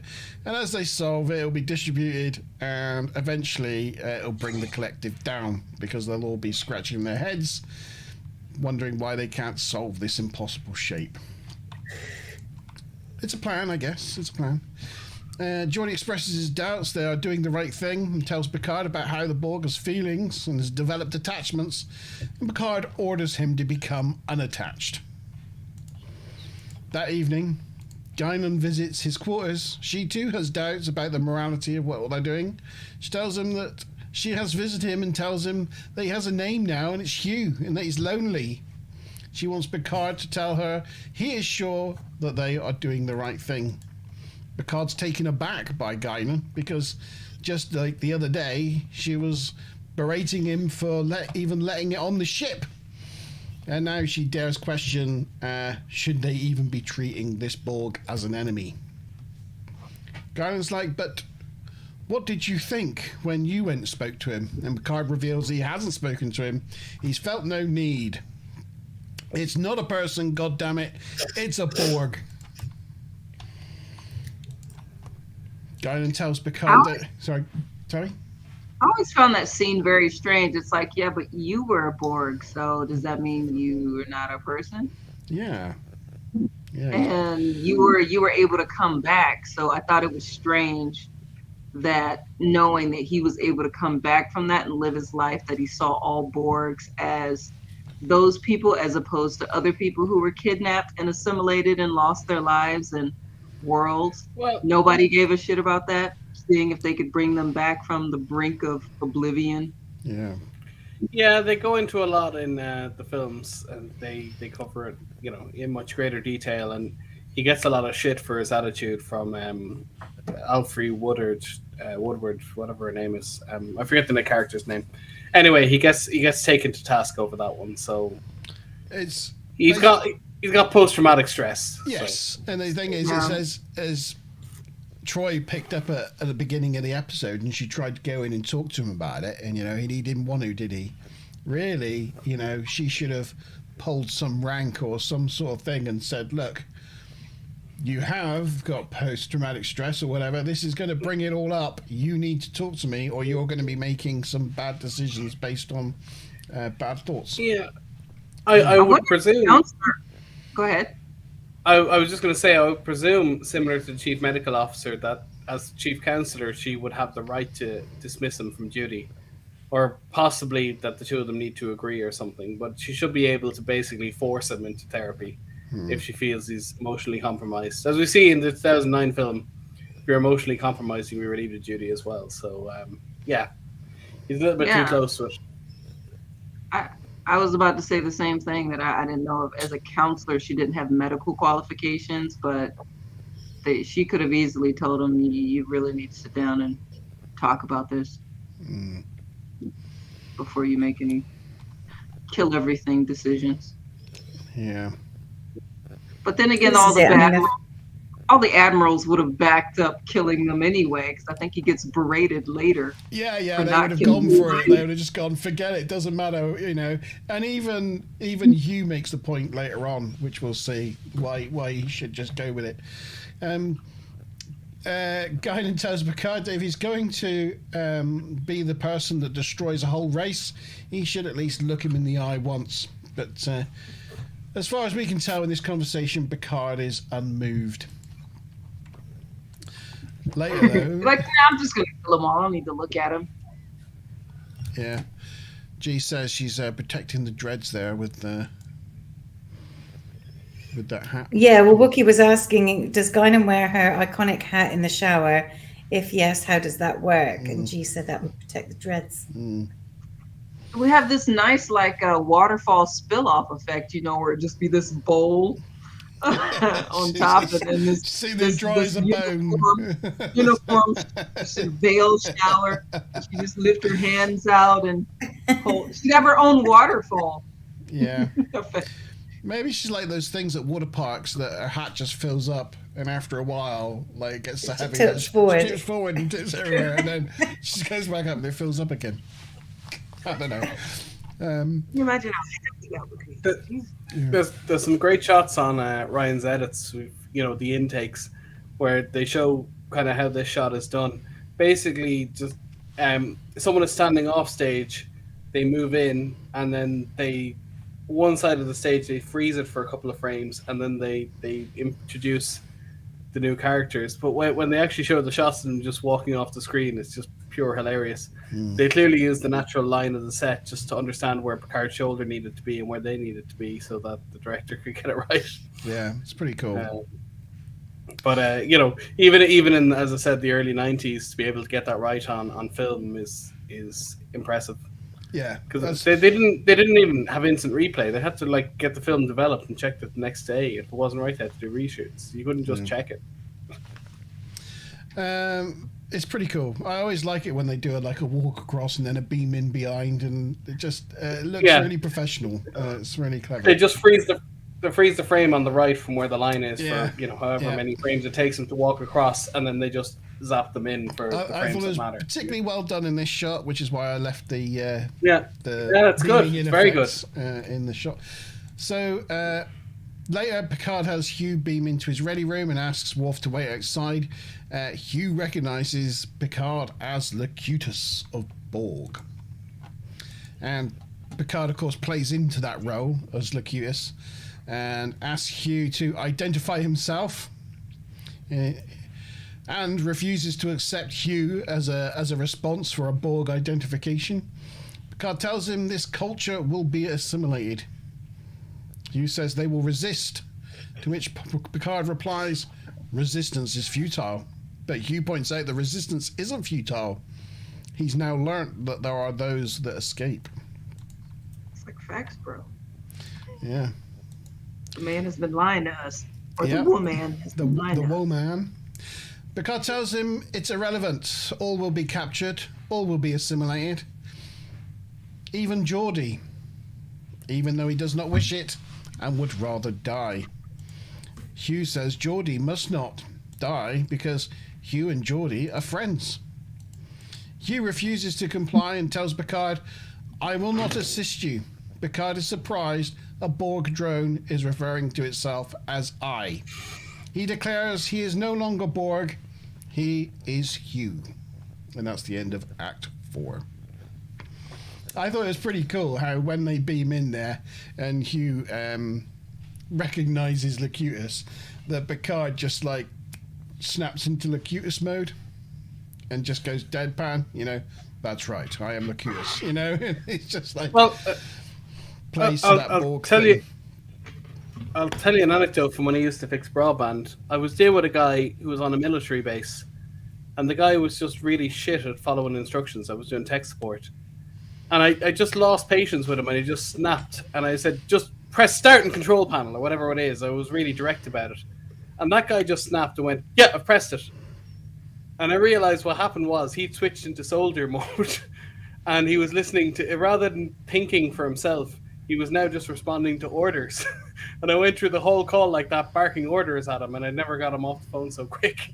But when he was thinking for himself, he was doing anything but what I wanted him to do. But as soon as I wanted him to act as a human robot and just press the buttons I told him to, when I snapped at him and I kept speaking to him in a certain voice, it never worked so well.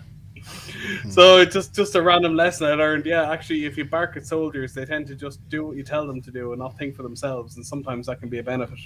I guess that's why armies are replicate the same model all across the world. Anyway, question 4.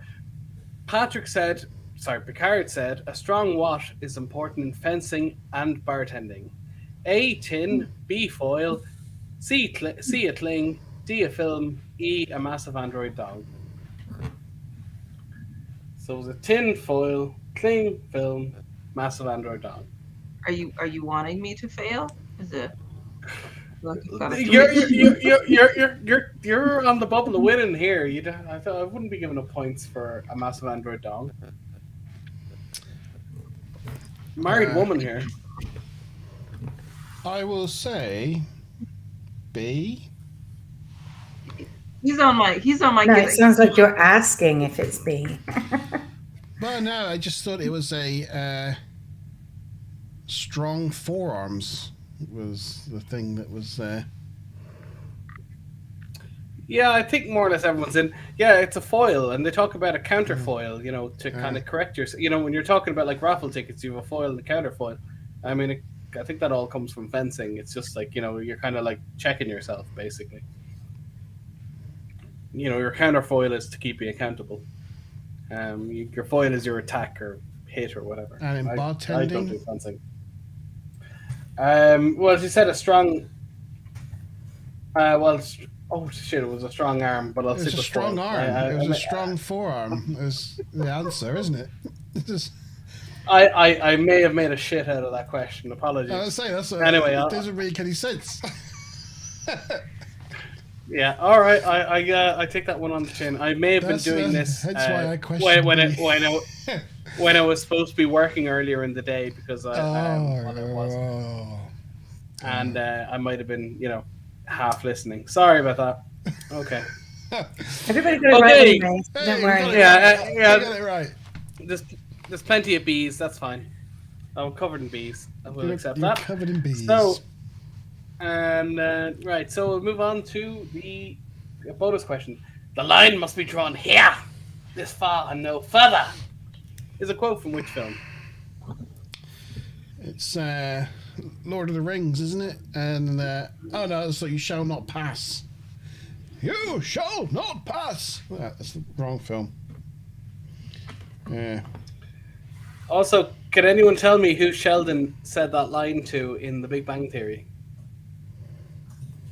There's no points for it, but he just. Well, the line must be drawn here. Is it? He says it. He says that line to somebody. Yeah. He's in line to watch a Star Wars marathon or something, and he gets annoyed with somebody. I don't remember. Is it Will Wheaton? Yeah. Tavi got there before you. Yeah, it was Will Wheaton. Yeah. Quick key. Good guess, Marla. Good guess. Yeah, he jumps to the top of the queue, and Sheldon calls him the Jar Jar Binks of the Star Trek universe. Oh, it's a good episode. Oh, that's gonna hit Will right there. Oh! Did you never see the episode of The Big Bang with Brent? And basically, Will makes it up to him and gives him a signed figure, and he goes, "Look, I'm sorry, it's my last one here, and I've signed it, and it's been signed by my friend Will Wheaton." And then Brent comes up, "Oh, I remember these dolls from when we had him on the show," and he just rips it open. I was like, And it's like, you're my new enemy. And then Will Wheaton comes back. He's like, trust me, it doesn't take up a lot of your time. No, it's beautiful. Big Bang isn't the best. I've seen them all a couple of Isn't the times, best. but now I'm heading towards 50. It just like kind of goes in and then pops back out again. Little bit. But the Brent Spiner and more so Will Wheaton and Big Bang were just immense. And Leonard Nimoy. And Levi Burton. Oh, He has yes. Yeah. funny roles in it. That when they're like, oh, invite him round, he'll do anything if you feed him. He comes round and then they don't want him on the show, and he's like, but I came all the way here. We're like, get out of here, reading Rainbow or whatever he says. G-Star. That's good. G-Star Monty. I mean, a lot of it was cringe, and it was just. There's a G-Star. Oh, there's no Monty Ruth. Tuffy. Is there no Ruth on that one? Oh no. Ruth? First contact, Ruth? Ruth answered B to the previous bit, but didn't answer. Didn't give a first contact. Oh, Okay, no. put first contact in the chat. Okay, we might wait a few seconds. I was going to say a lot of Big Bang was cringe, particularly as the seasons went on. Hey, But every so often they hit gold. I said when they had Brent on, it was just. I love it all. I don't find it cringe at all. No. I'll tell you what. I'm gonna put an extra one on, just for a laugh. I'm gonna put all. Ah. So all right, okay. So if You all also comes have a up, nun if you want to be cruel. we all get a point. No, I'm not gonna have a none. Someone's gonna get points. My evil side wants you to say none as well. Should I Yeah, put that's none? what I said. So we've got a Data and a Lore. Yes. Yeah. Both all and none. Data. Basically, and, don't change the score one way or the other. Lore. Right. Ready? That's true. Let's spin that wheel. Ooh, it's gonna be G-Star. Huzzah! Yay! G-Star is all in there. Minor suggestion, Monty. If you're doing that in future, could I maybe suggest odds and evens, and then you go for the top being one? Because both all and none don't change the score in any meaningful way. No, I just thought it was fun. Fair enough. Fair shout. Okay. So are we done with Act 4? I did think, just going back to Act 4 a minute, just it was kind of like slightly chilling seeing Picard go straight just into like Locutus mode, just like it makes you think, is there a little bit of Locutus still in the back of his head, that he can just turn it on. But I thought that was kind of sexy though. I'd be like, ooh, it's got a little bit of that dark triad thing. you would, Tavi, you would. Well, I know what role play games you'd be playing with him.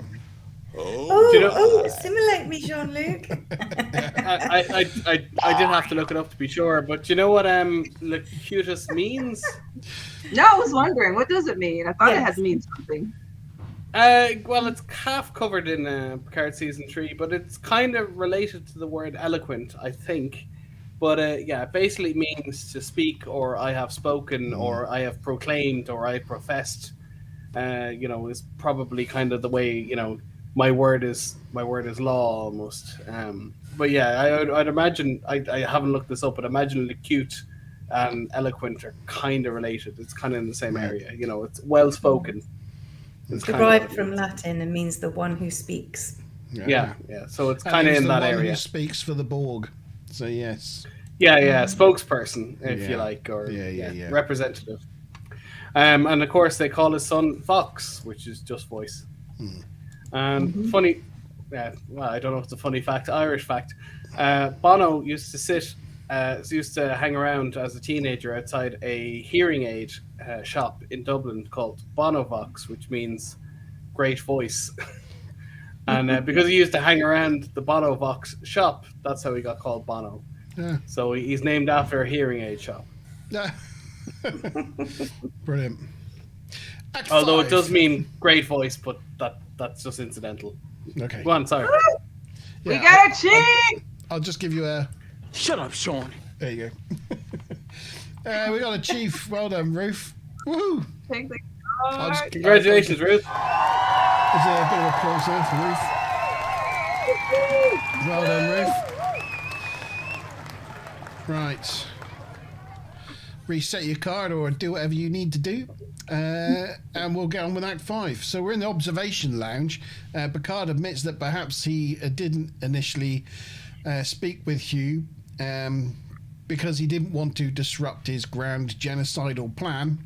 But now he has. He's got to reconsider that plan and wants to know what the other options are.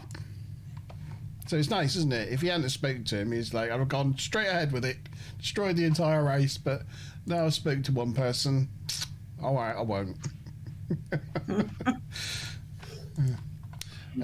So they go around the room, and Riker thinks they just drop him back off the crash site, wipe his memory first, and it'll be retrieved and most likely integrated back into the collective, and job done.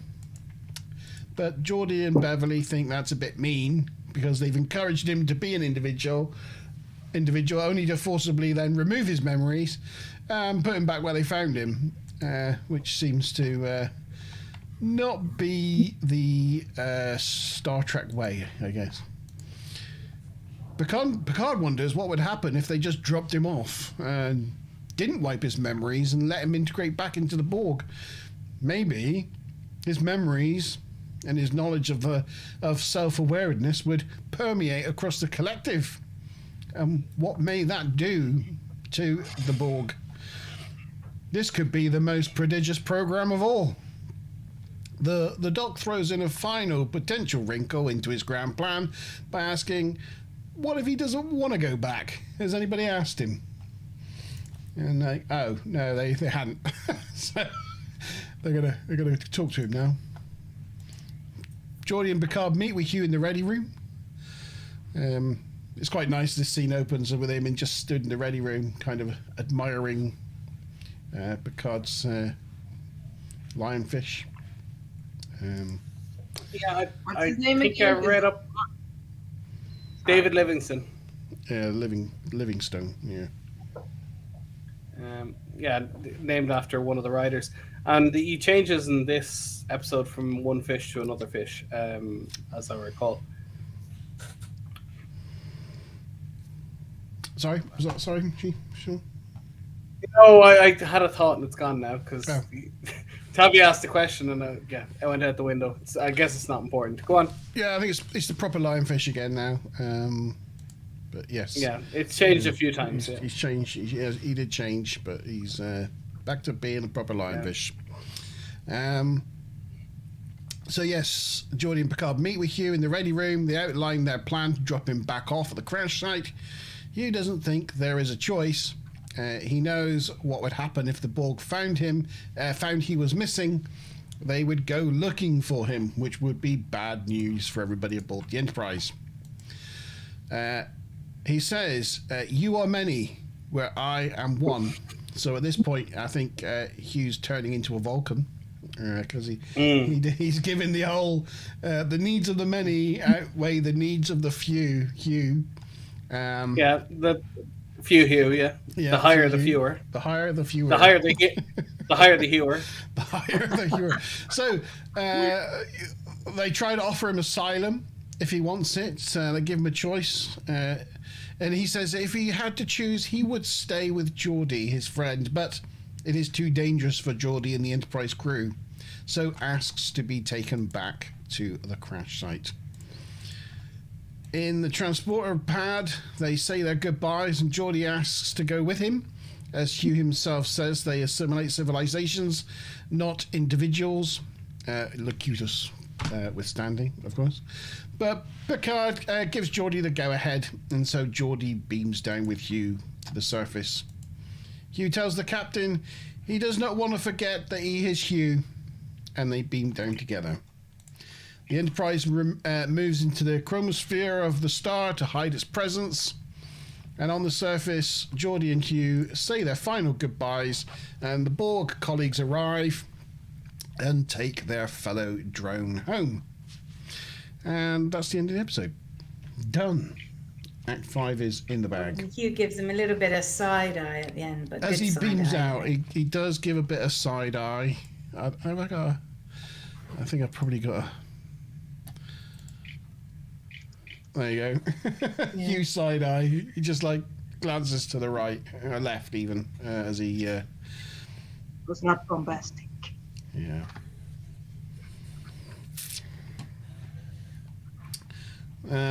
So, Yeah. final main question. In what part of the sun did the Big D hide from the Borg? A, the photosphere, B, the chromosphere, C, the corona, D, the core. Which one was that? That was B. Right. You would definitely no longer be on their radar if you were in the core. Definitely not. No. There was something Well, that seemed not quite right about the whole, long range sensors. So if they can detect somebody at warp 7.6, 31 hours away, Yeah. then that really means that, they should never have anybody like, there's a ship up ahead. Yeah. They should always know about any ships they're going to encounter a couple of days before they see anyone. Yeah. Hmm. Was they going at warp 6 or 7 or something? So I mean, 31 hours. 7.6, That's like a long way away. Yeah. If they can detect ships that far away, I mean, that's cray-cray. Yeah. Yeah. Yeah. I think they should be given a speeding ticket because everyone's been reduced to 5 because it's tearing up the galaxy. Ironically, you say that, but that is the next episode this director who directed this directs. He directed 2 episodes of TNG, this one, and the episode that establishes warp drives tearing the galaxy apart. That's his 2 episodes. So yeah, we'll see this director again in that episode. So yeah. Just so happens you mentioned that. It just has a direct link. Yeah. Yeah. Nice. I think that was a mistake. I get it. It was Star Trek's kind of, and we'll talk about it when the episode comes up soon. But it was like Star Trek's kind of talk of like cars and American car culture and that sort of thing. I think they were still banning.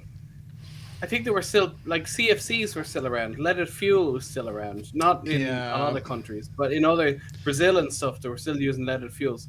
I mean, they leaded fuels was attributed to like a 10% IQ drop in the generation that were exposed to it. I mean, it was bad, but it just made it easier to have engines that were basically they can make engines cheaper and they wouldn't choke. So people put up with it for a while. United States as well. It was quite slow in converting fully over to unleaded, I think, as well. Next to yeah. I mean, I remember as a kid, like my mother's smoking in the car. Sorry. What did you say, Tammy? Sorry.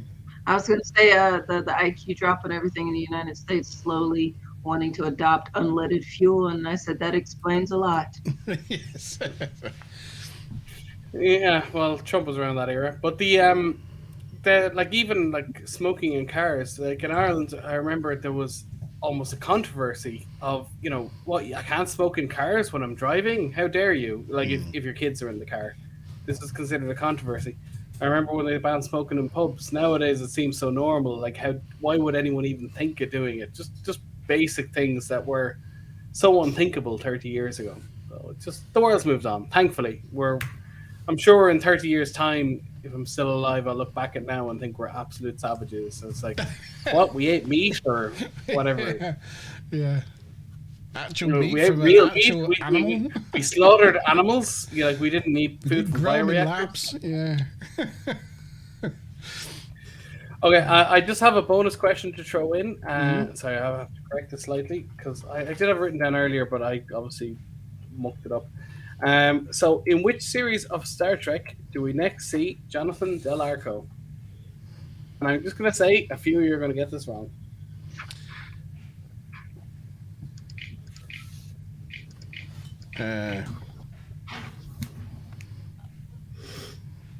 Pickard. Who? Mr. Pickard, the rent is due a week Thursday. 1 o'clock.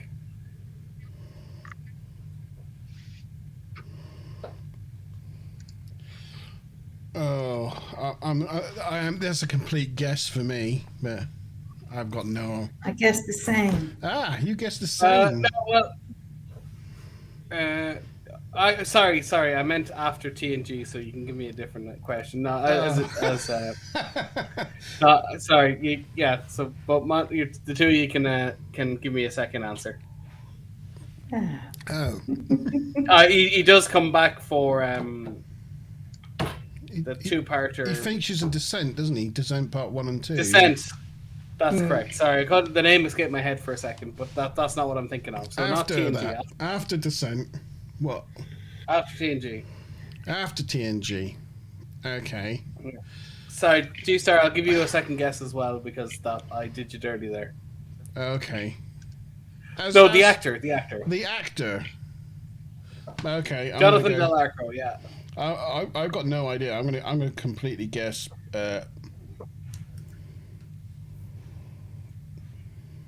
No. I don't know.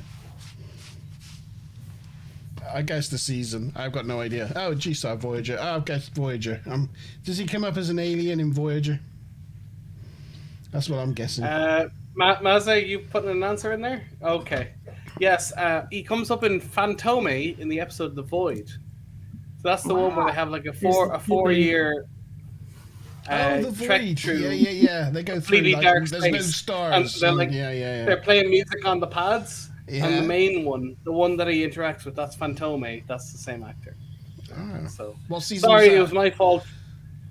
I think I'm gonna say 6 or even 7. It's at the end. Yeah. But do I get it for Voyager? Was that good enough? Yeah, Voyager is fine. Yeah, Yes. sorry. By series, I meant show. Yeah. Oh, okay. Not, Okay, that's cool. Well, okay, we got there in the end. G-Star, Monty, and Mazza for the Yeah. G-Star. Really Sorry, Monty. Wheel Sorry. of Fortune. It's the Wheel of Fortune. It's the blind. I did have it written down earlier, and then I somehow deleted it, and I had to recreate it on the fly, and I've obviously misworded it. So apologies about that. Shall we leave all and none in there? Take the nun off. Take the none off. Yeah. So the point is, Sean, when I say all, I mean all, as in everyone, not just the people on the wheel. You mean that definitely wouldn't make any difference to the points then. Yeah. So you mean Wookiee gets points even if he doesn't want to? Oh no! But let's put him on the scoreboard. No, yeah. Okay. No. I need all the help I can get. Let's spin that wheel. Wookiee, that wasn't actually Gowron in the interactive video cassette. Oh, although it was similar in his makeup. But Mazza Bob. Does therefore make a small difference to the points? I was just going to say to Wookiee, he was saying the interactive video cassette board game with Gowron, I assume. That wasn't Gowron, although it does look a lot like him. And you can watch it. The whole VHS has been uploaded to YouTube. So if you find a copy of the board game in the wild, you don't need to find a tape player to play it. You can just bring up the episode and get on your day. Yeah. Love that game. Yeah, it's good. It had like little com badges and little rank pips, and it was a bit of, like it was more playing with the bits than it was playing the game. That was the fun part. I've still got it. It's in my garage. Nice. Yeah, VHS and everything. It's still there. But as I said, the tape's on YouTube, so you can, if you ever want to bring it up, you can just work away. Yeah, sorry, G. Yeah, boo. He thought he was getting in there for a minute, but no, it just ticked over. And Mazza Bob got the extra points. So it's that time of the evening where you have to start thinking about what you would give this episode out of 10. So if you want to start putting those scores for this episode into chat, I will bring up the score sheet. Whilst Maz tells us anything that we've missed from goofs and...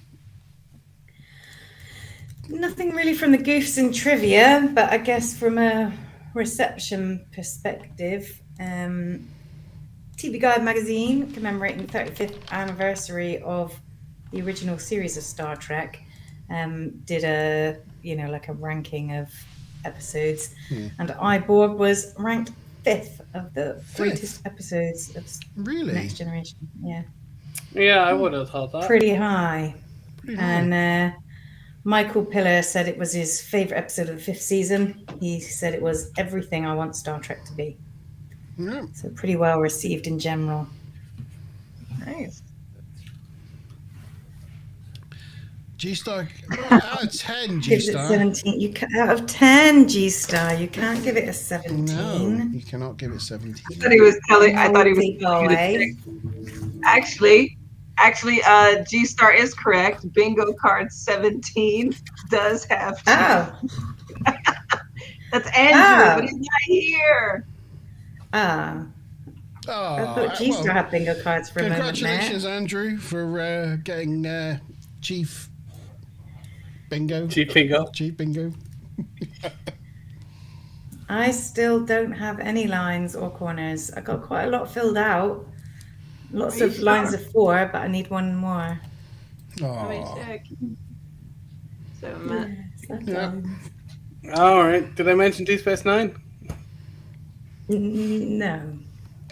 Master, Sean's just throwing things out there now. Star Trek Picard, Lower Decks, the animated series. Yeah, I don't know if that counts. That might be cheating. Yeah. Tessa, you gotta check card 15. What are you talking about? Card 15. Oh, I don't know. Is that her card? I thought so. That's how it's registered. Oh, why don't I see that in chat? Yeah. Where did you see that? Card I- 15. Oh, yeah. I haven't got any lines on card 15. Hold on. Card 15, Mez McCoy. Yeah, you do. You have ref straight down the middle from top to bottom. Reference Picard. Yeah, I did The that. series. Oh, there was a Picard fact earlier. I didn't see the ref pick. And the history one's only just gone in. Yeah, I haven't checked those off yet because I was too busy doing the scores. Ah, there you go. Yeah, I do have a line now. I do have a line with Yes. history. But yeah, no, I haven't got the ref Picard one. You know, I I didn't see definitely that. mentioned Picard. I didn't go into great amount of detail. The fact that obviously no, it was I a just big part of must not season have 2. picked it off properly. I'm annoyed they killed him off. He would have been a much better character if they had planned for season 3 already. What they had planned for season 3, why did they kill him off? He would have been much better. Well, they didn't Keeping have them a on. plan, did they? They didn't plan anything. No, probably not. No. I don't understand why they even set 7 of 9 in the queen chair if they were just going to have it last for 2 seconds.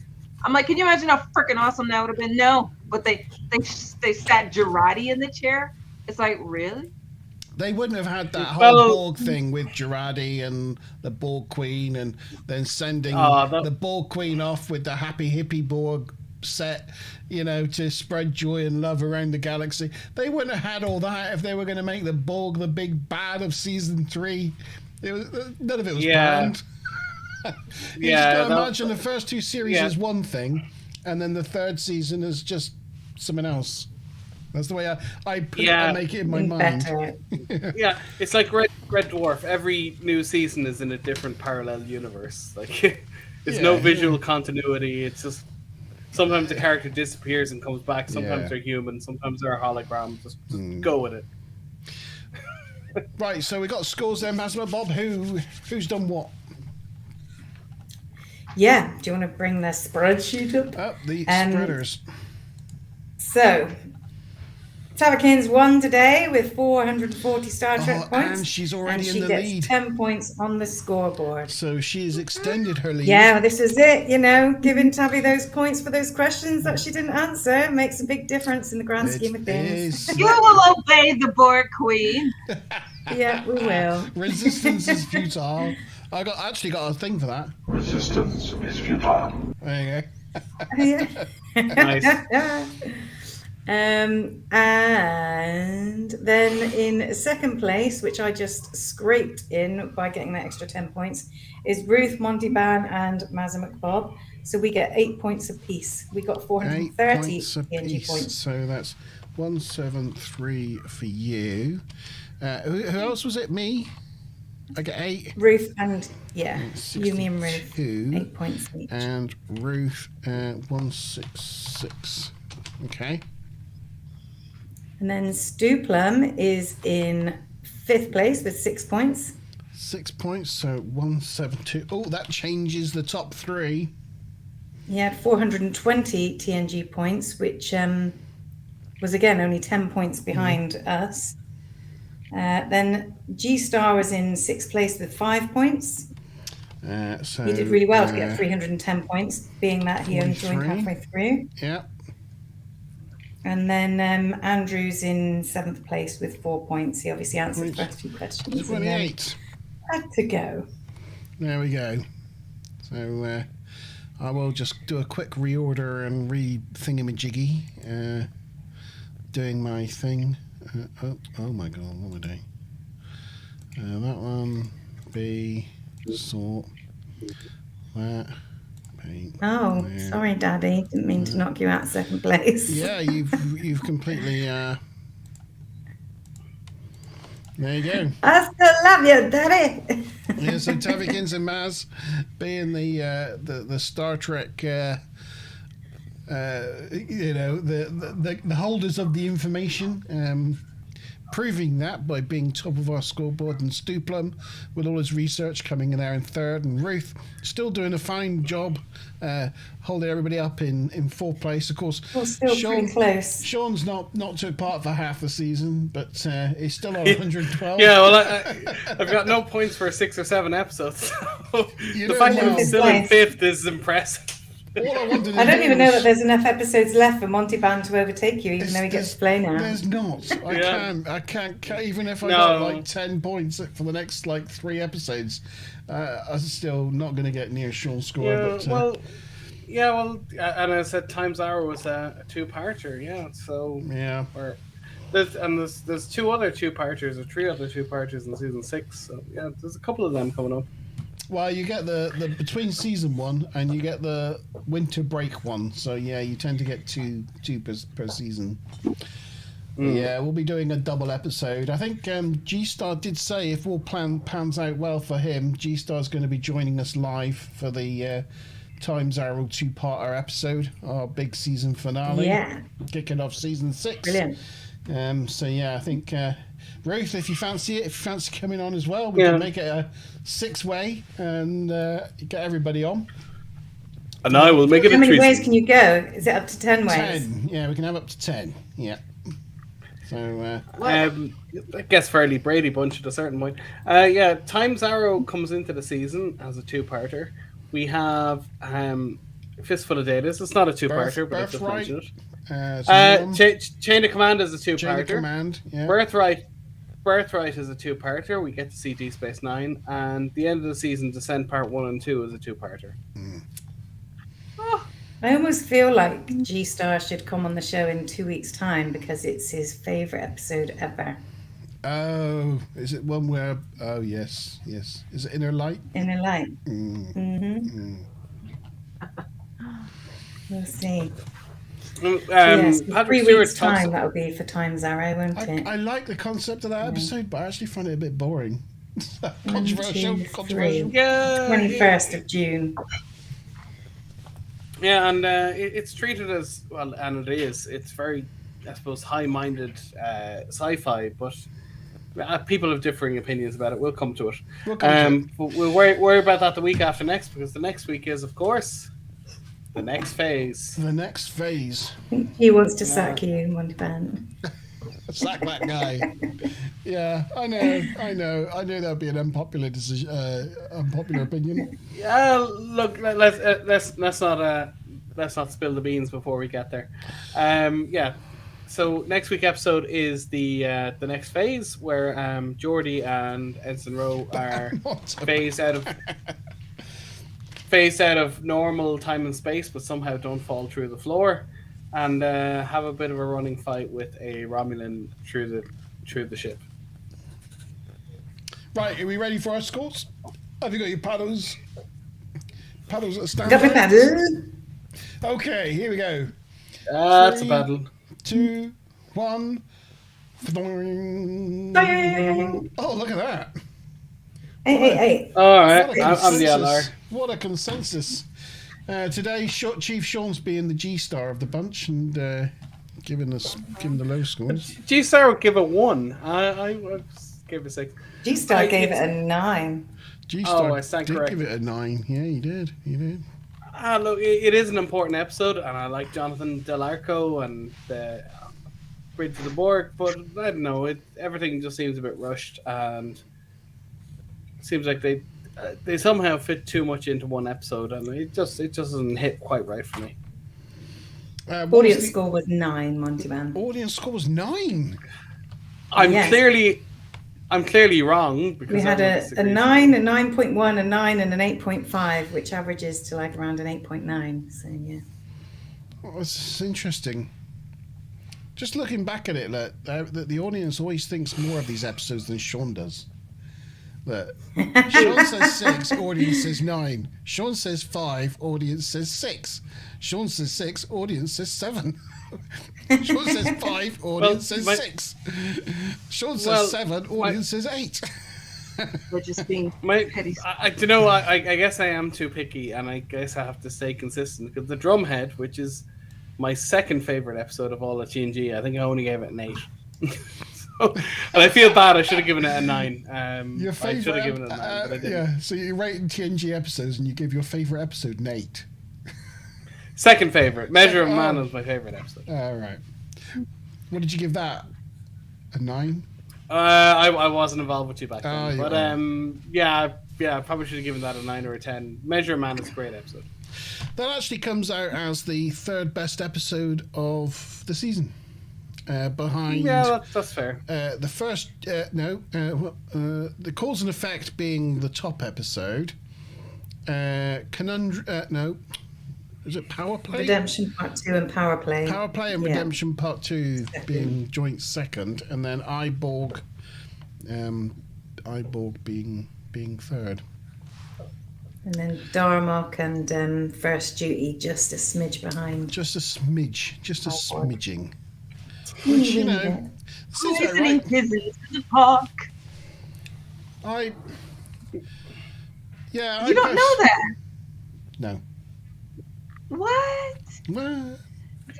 It's the guy who sings. The guy who sings like the periodic table. It is a very old timey song, and you know, and he goes and he's singing like the different elements with piano and making it sound very fun. So he's like in Thelium, Thallium. And then he's got another song which is a bit dark, and he's like, we're poisoning pigeons in the park. And he goes, and it just takes a smidgen to poison a pigeon in the park. I'd say you've lost me there. For Sean, it's a bit like this. I love that song where Yakko names all the countries of the world. That's a good one. Oh, I gotta find it for you. It's really fun. Gilbert and Sullivan. G-Star says that the people that know what they're talking about might say it might be the 5th best episode ever. As you stated earlier on, Maz. Yeah. So, you know, the audience do know what they're talking about by scoring it a 9, I guess. Sorry, Wookie, I'm not familiar with Gilbert and Sullivan. I haven't had a chance to meet all the crew yet. Oh, my button didn't work. Oh, there you go. That's a Nemesis reference. Yeah. No, it's not. It's Insurrection reference. Oh. I don't think we have those on the bingo cards. No, Insurrection references. No. It's a Trek. Oh, we do have Trek movies. Yeah, we've already ticked that one though. All right. Dag nabbit. Yeah, so as mentioned earlier, G-Star and I will find a Friday where we're both free, where we can catch up with last week's missed episode.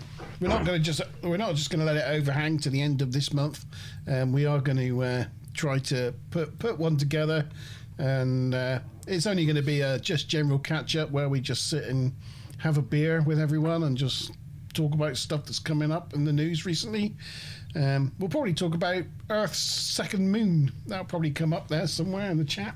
I wonder, do you have any topics on the solstice? Because we're kind of coming up on that. Yeah, or have you done that one already? We do, yeah. But it'll be an open mic. You're all welcome to come on and join us if you want. Majram's do plan. It'll either be next week or the week after, I'd imagine. Yeah. Mazram to stupid. We haven't added anything to the Klingon dictionary in a while, have we? It's been it's been quite a few episodes since that. Skolna Besha. Yeah, we're not talking about him anymore. No, I was watching Birthright Part 1 and 2 today, and that's in my head because that's the episode it's from. Ah, right. Birthright. I love it. Birthright. Excuse me. Yeah. No, it's good. I love accents. It's so cool. Birthright. I have to force my tongue to the front of my mouth. It's really uncomfortable. It was the same trying to teach our Ukrainians some of those sounds as well. They just can't wrap their head around sixth. They're but it's got an X and a TH. But yeah, the TH is so difficult. I had them doing things like I have a thistle on my thumb and stuff like that, and they were just wetting themselves laughing. It was just so funny.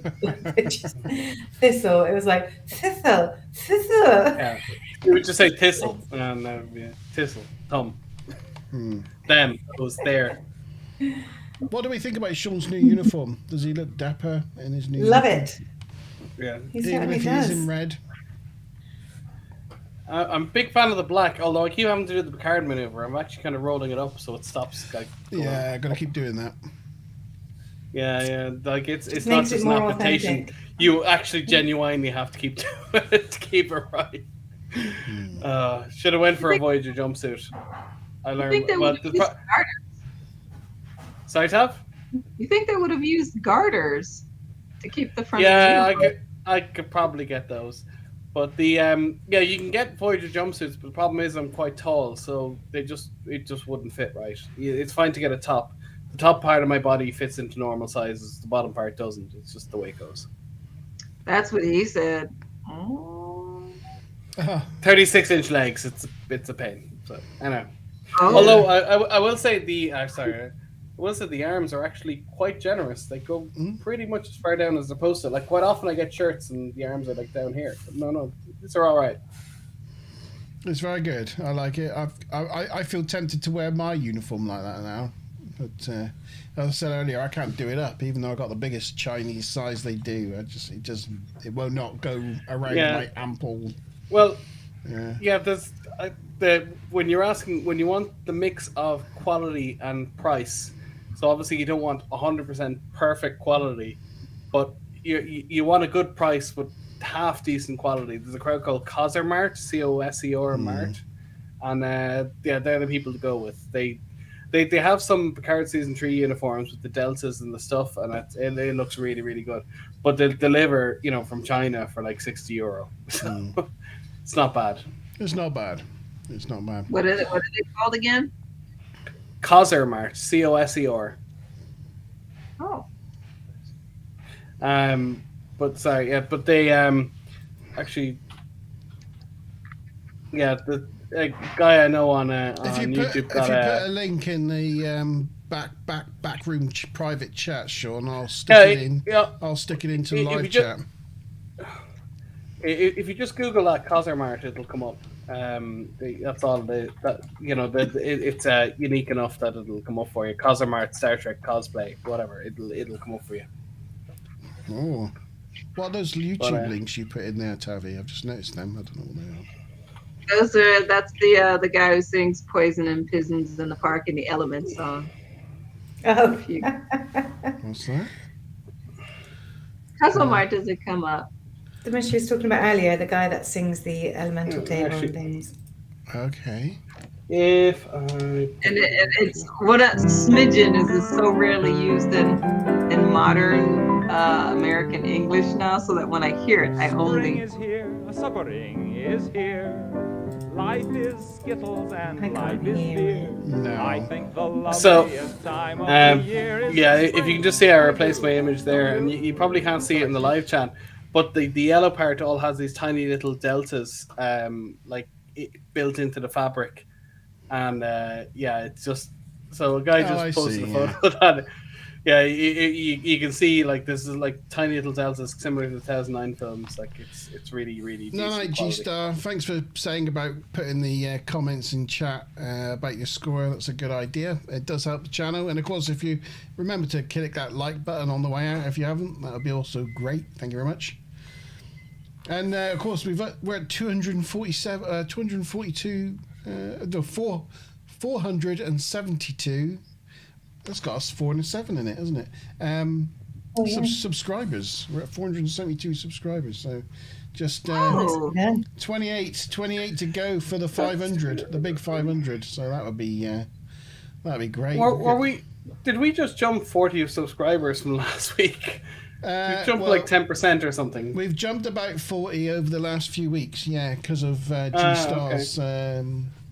You had a big head. Fair play. These videos are getting quite good traction, and we're just trying to piggyback off his off his videos.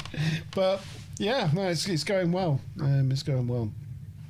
Well, G-Star, I hope you're well. I hope your husband's well, and I hope things go well tomorrow. And all our thoughts are with you. And actually, I was going to make a bad Star Wars pun, but look, I just hope things go well. Yeah. Yep. Well, cheers, G-Star. And I think that probably draws it all to a conclusion for this evening. Thank you to G-Star and Wookie. Good night to you, sir. Thank you to Stu Plum and the Beard, Mr. Tavikins, and thank you to Ruth, and thank you to Smiler Rainbow and Andrew. You get Andrew, yeah. Vladimir popped by. Vloddy popped by as well. Thanks to Vloddy. Yeah, thanks to everyone that came and helped make this episode a good one. And we will see you next week for the next phase. I think it is. The next week for the next phase. Yeah. Next week for the next phase. One of my, I think that's one of my favorite episodes. I think I like this one, so I'm gonna enjoy. Good. Yeah, Ro has a transporter accent. Thankfully, she learns to avoid transporters after that. Yeah. Takes a shuttle. That goes well for her. But yes, see you next Wednesday at 8:00 for another episode of Star Trek: The Next Generation. Cheers. Did you just do a Rimmer salute? I did. I should have done the whole. Right, cheers, guys.